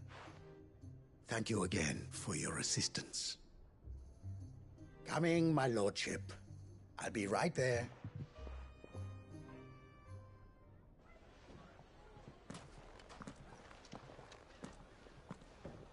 Trust Uncle Byron to find such an interesting rival.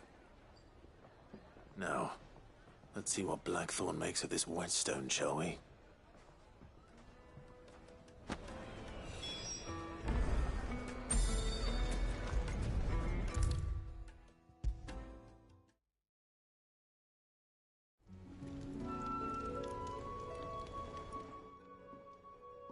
Sorry for the wait, but hopefully you'll agree it was worth it.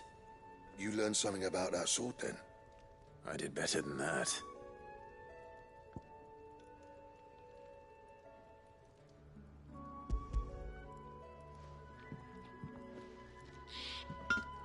A whetstone? Yes. But not one you'll find anywhere in Valisthea.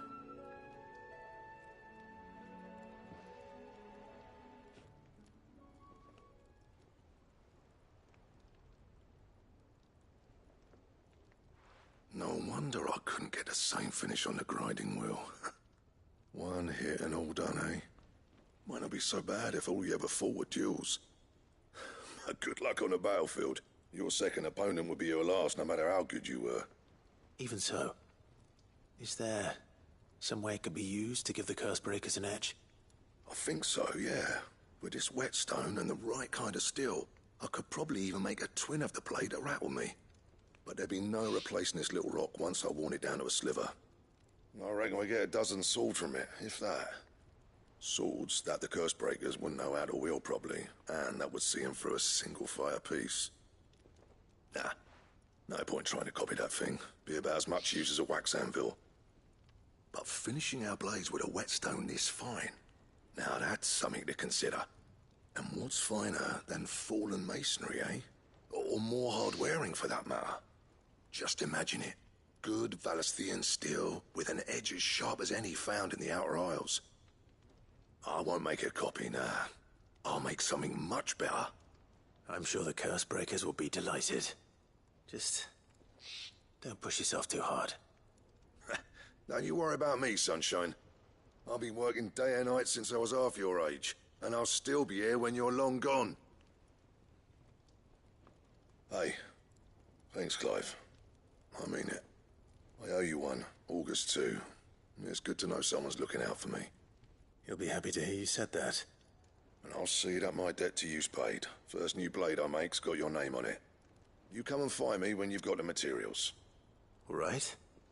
I will.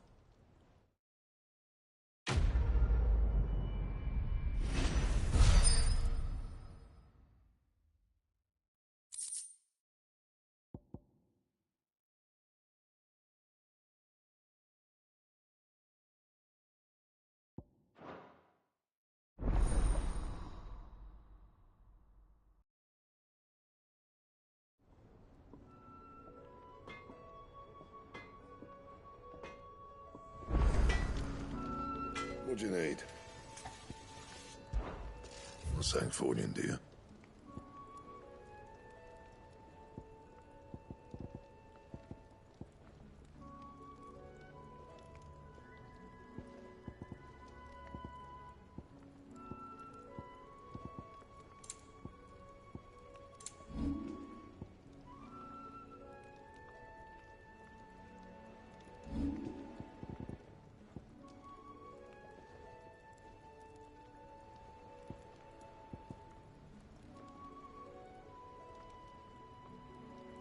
That it? Fine.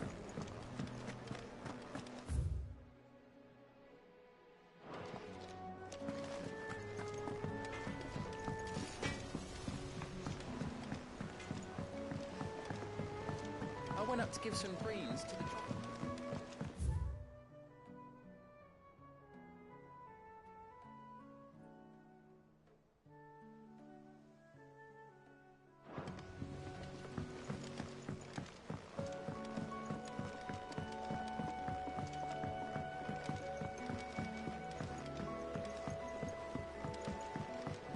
Wish I could take one of our birds for a ride.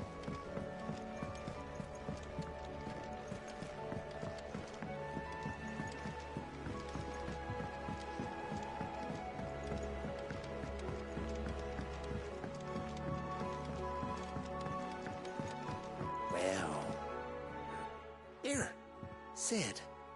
Reckon you might be just the man to help me out of a bit of bother, if you've a mind to. Let's hear it. Well, it's about this alembic the chief's got me making. Lovely bit of kit it is. Bung in a solution you want splitting, and it will separate it out, just like that. Problem is, it won't always get rid of all the impurities. And with some of the stuff we need it for, that ain't good enough. Which is why I've been looking for something to filter the liquid we'll be cooking off. And that's where I was hoping you could help me out. I imagine Tyre could get some use out of this alembic too. Distilling medicines and the like. All right. Why not? Proper job! So what exactly do you need for this filter? Nothing but bomb ash'll do, says the chief. Gave me a sample she'd obtained from the university stores. Couldn't believe my eyes. You pour the blackest blight water through it, and it comes out clear as a mountain stream. So, I did a bit of reading about where I might be able to get hold of some. And do you know what I found out? It's only the blimmin' bones of a bomb king. They leave them behind when they die, see? I take it that's where I come in. If you wouldn't mind. I saw a billet on the hunt board for one just the other day. Well, fighting dirty great balls of flame ain't exactly my forte. You, on the other hand... All right. I'll see what I can do. Thank you kindly. And a good hunting, eh?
Right, Clive?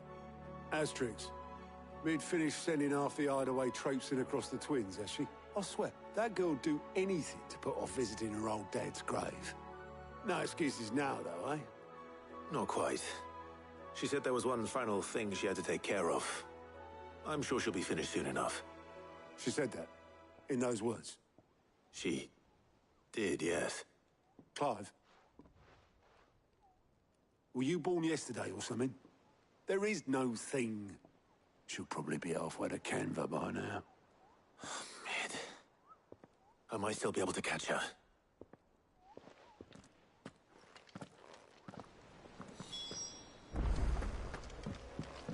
Mid told me she was building a ship. Really? Is that the thing Tomes helped? Obolus, have you seen Mid? Yep. In a boat, going that way. Then I'm too late. You in a hurry and all, are you? Oh, I offered to take her across, but she wouldn't wait. Just paid for a dinghy and rowed off. Oars going like the clappers. Got some life in her, ain't she? But anyway, I was on my way up to see you, as it happens. Got a letter for you. Urgent, by the sound of it. One of your uncle's men said I was to hand it to you in person, post-bleeding haste. And you're here now. Thank you, Obolus. Don't mention it. What tidings, Uncle?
Trouble in Canva. Well, I'll need someone to keep an eye on Mid.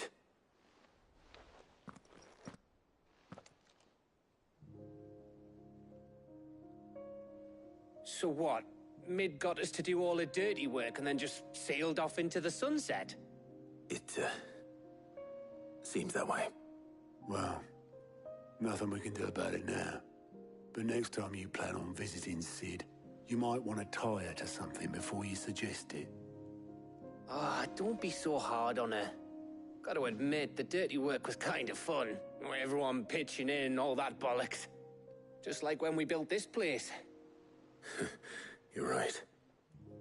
Anyway, we all set to head to the old hideaway. I could do with getting to Canva pretty sharpish. Wouldn't do to keep Lord Rosfield of the Seven High Houses waiting now, would it? Not after he asked for me personally. Gav will be leaving with me. Will you mind the place while we're gone? You can count on me. Just be sure to give Sid and the others my regards. All right. Oh, by the way, Jill will be joining us too. She's got some things to take care of, but she'll meet us there. I hope she's telling the truth at least.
well, Sid. I remember what you told me. But if no one is listening to what you have to say, you may as well not say it.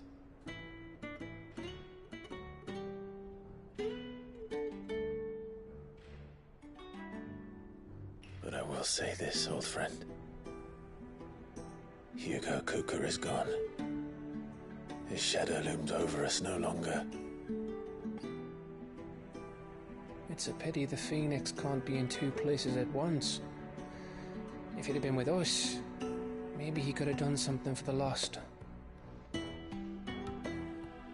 Not even the Phoenix can bring people back from the dead. Life has a beginning and an end. So we must live while we have the chance. And not as slaves to the crystals, but as free men. May we join you?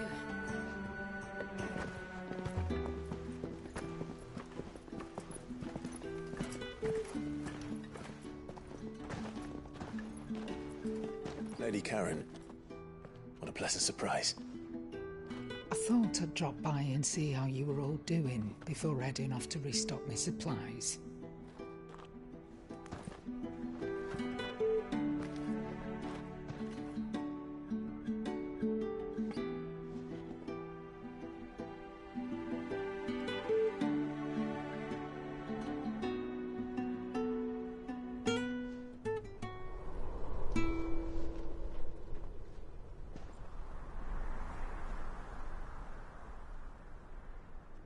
It wasn't the most scenic view back then, but it were never as bad as this. I know. The Blight marches on. And soon, there will be no escaping sights like these.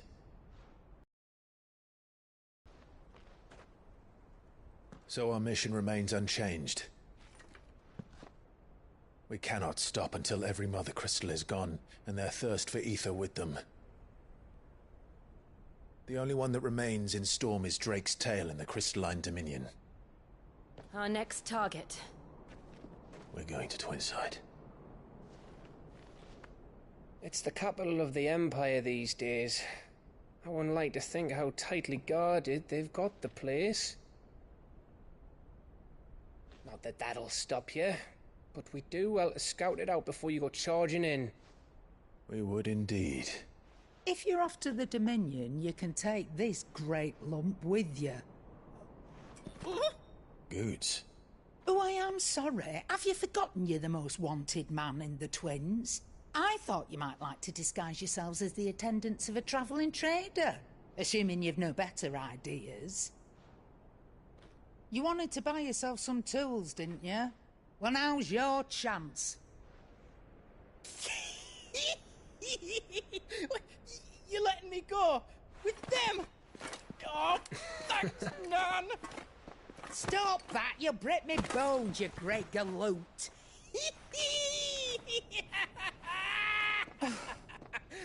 There's a caravan that runs back and forth between the Dominion and the Bocklad markets.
It's managed by the Merchants Guild. Just show them Goots' Traders Pass and you'll be on your way. It'll be a damn sight less risky than footing it the length of the Crystal Road. That's for sure. Thank you, Karen. And glad to have you with us, Goots. Okay then. I'll get me things and I'll meet yous there. See yous down in Bucklad. Get off! Me poor fingers! Jill, you're with me. Understood. And Gav? Already on my way, Captain. Be careful. Aren't I always?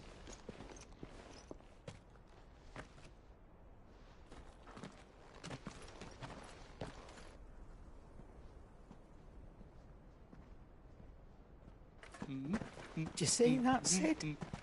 Your protege's making a proper little outlaw of himself.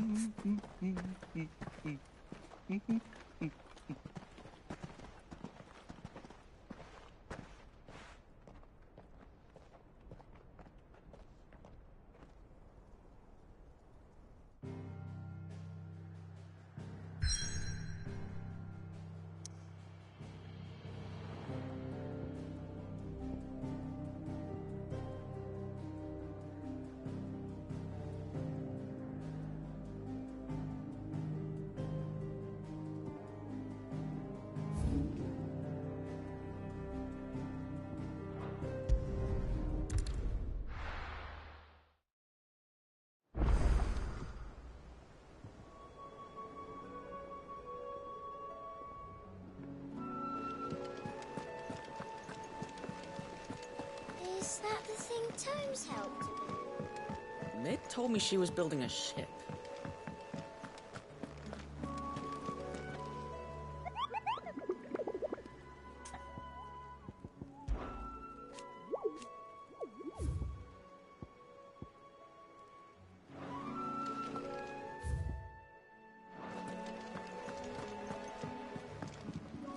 Ah, my favorite pupil. Allow me to educate you. Here's the latest information I have.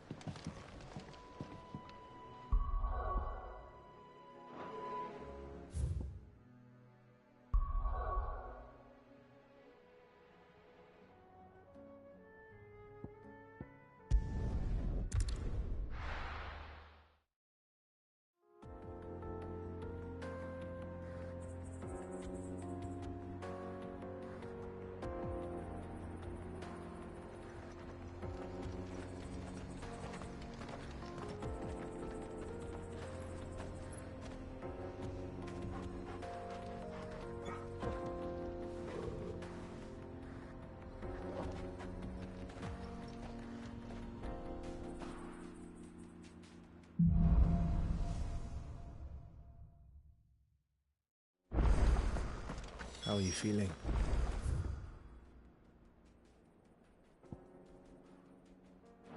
Better. Thanks to Taya. I'm glad to hear it. And Torgal helped too. Oh boy.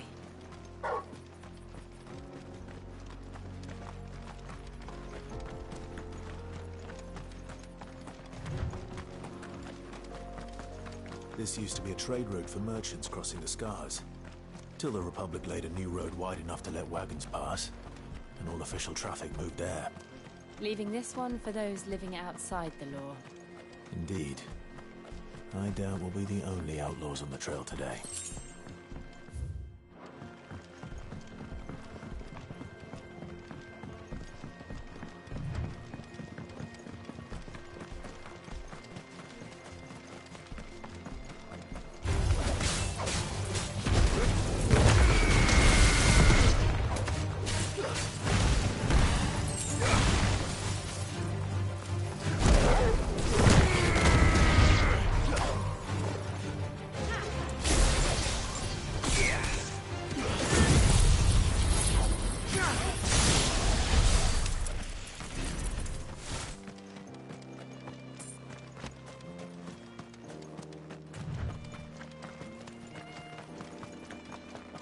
So what do you think? That we... Really? It's as bad as that? Oh, aye. There's trouble up ahead. And too much of it for us to handle. I take it there's danger on the road. Oh, what about this fearsome-looking fellow? You think he'd be equal to the task? Well, no doubt. Assuming he's willing to hear us out. Well met, friend. My brother and I have been tasked with finding a merchant's missing cart. You seen it by any chance? How does a merchant misplace his cart? Oh, the man's a coward. When he thought goblins might come a-snarling, he ran, leaving his livelihood abandoned in the pass. He sent the two of us to fetch it, but it's gone. Now, I'm not much of a thinker, but I know the work of thieves when I see it. My brother's right on all accounts. And by my estimation, the bastards are lying in wait just down the road. We may have seen our share of action, true, but we've not got the skill in arms to boldly brave an ambush. You, however, have the look of a man who needn't fear a band of backwater ruffians. What do you say? Will you help us out? Chances are they'll come for you either way.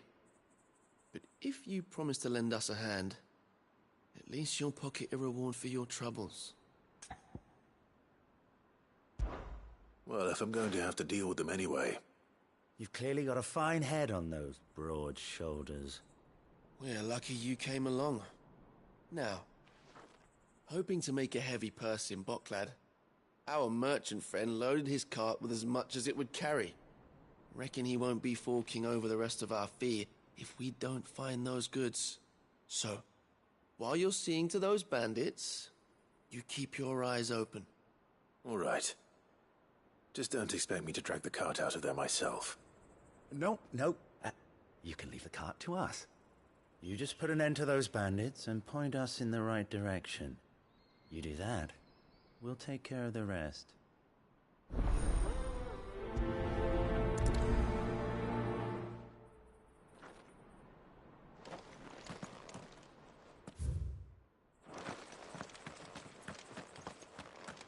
I'm not sure I trust those two. But if there are bandits lying in wait, I should probably take... Look lively, you lot! We've got guests! These must be our bandits. Any of you ever...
That's them dealt with.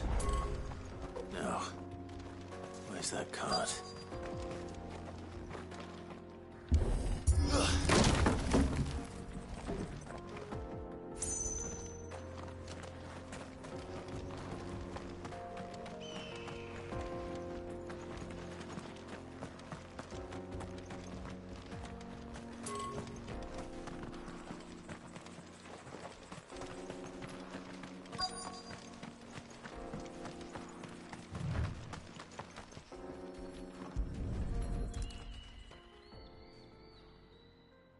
Getting all of this out of here will be a nightmare. Seems we've found ourselves the right man for the job, wouldn't you say? Found the cart and didn't leave a single bastard breathing. Our merchant friend will be delighted. And how exactly will he be getting his goods out of here? You leave that to us. After all, it'd be wrong to make such a fine warrior haul cabbages to market. You've done your part. And that's all you need to worry about. Here.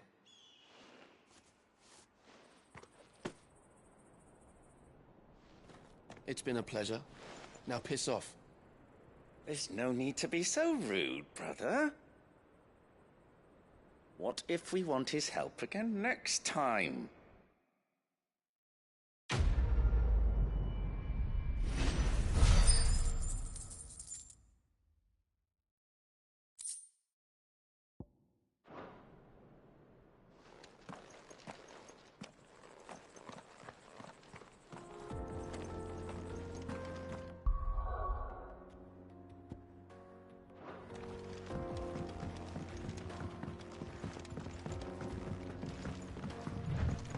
I see the Dalmex lag behind Rosaria when it comes to bridge building. The fallen ruin should hold, at least. The path continues on the other side.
So this is Zemeckis. The land of the gods. It's even more impressive than I imagined. I remember being captivated by the story as a child. Long, long ago, man was overcome by avarice and challenged the gods in a bid to win their power. The final battle took place here, at these falls. Or so the legend goes. If anyone ever manages to plumb those depths, perhaps we'll learn if there's any truth to the tale.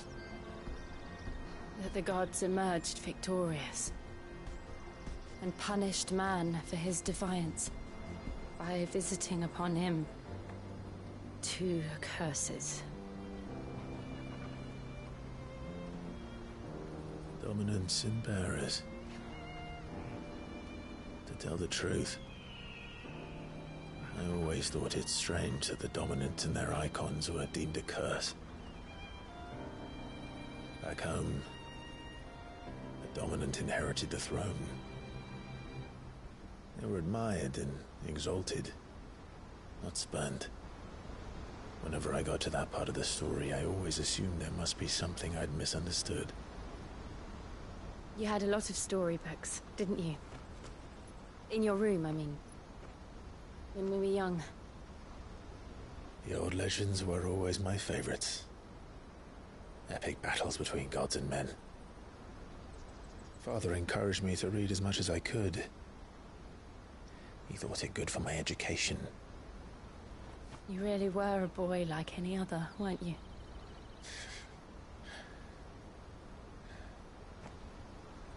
Just look at this place. It's enough to make you believe the legends are true. I know.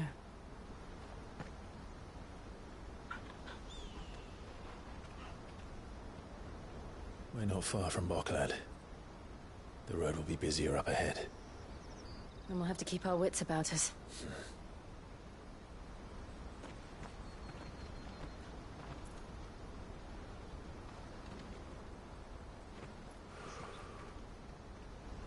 Clive? Something wrong? Nothing. It's nothing.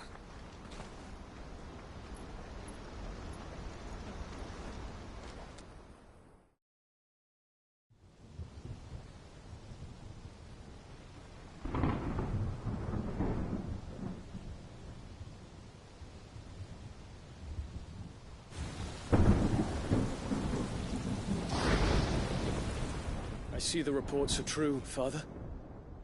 You have surrendered the throne to Olivier. I have. Emperor Olivier shall rebuild the Holy Empire of Sambrec.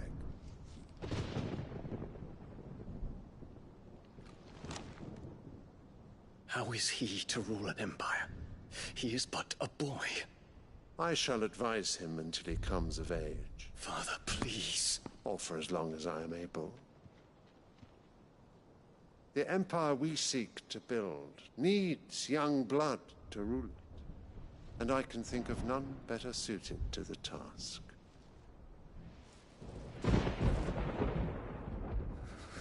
There is other news, Dion.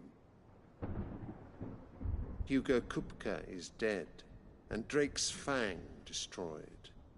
The pillars of the Republic have fallen. Ere long, the Imperial banner shall fly over every city in Storm. And then, Valisthea.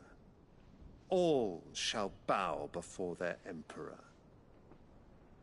Father, these are the words of a tyrant. They are the words of a god. The Emperor whom I gladly serve. Great Grieger, made flesh.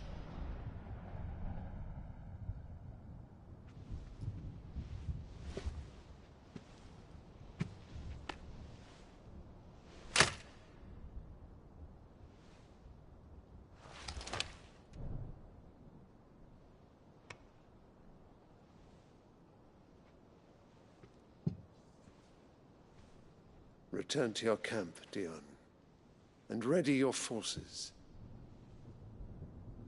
It is time to show the world the true power of Sambrec.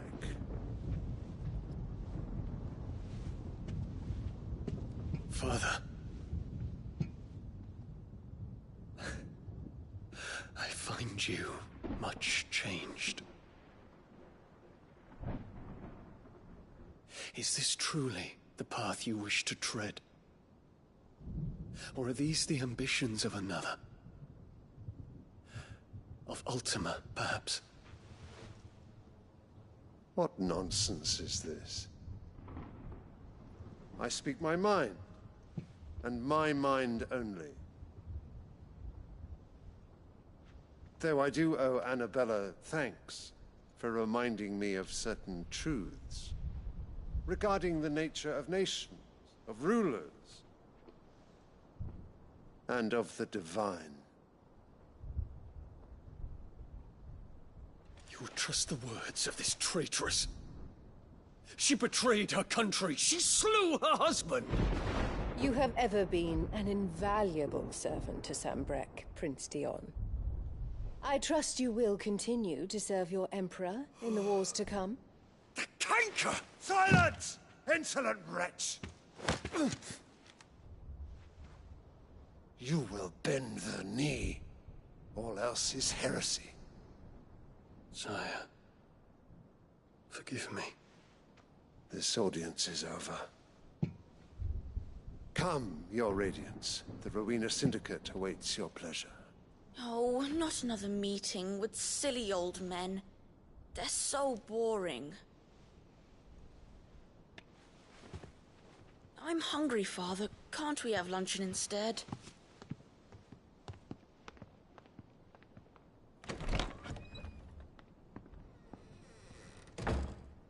Does it pain you that you will not inherit your father's throne?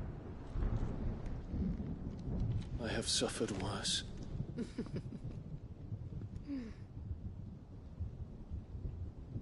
Count your blessings, Dion. For a base-born child to be chosen by Bahamut is miracle enough. You have risen high on his wings, but you shall rise no higher, lest your impure blood stain the throne. What do you know of my blood?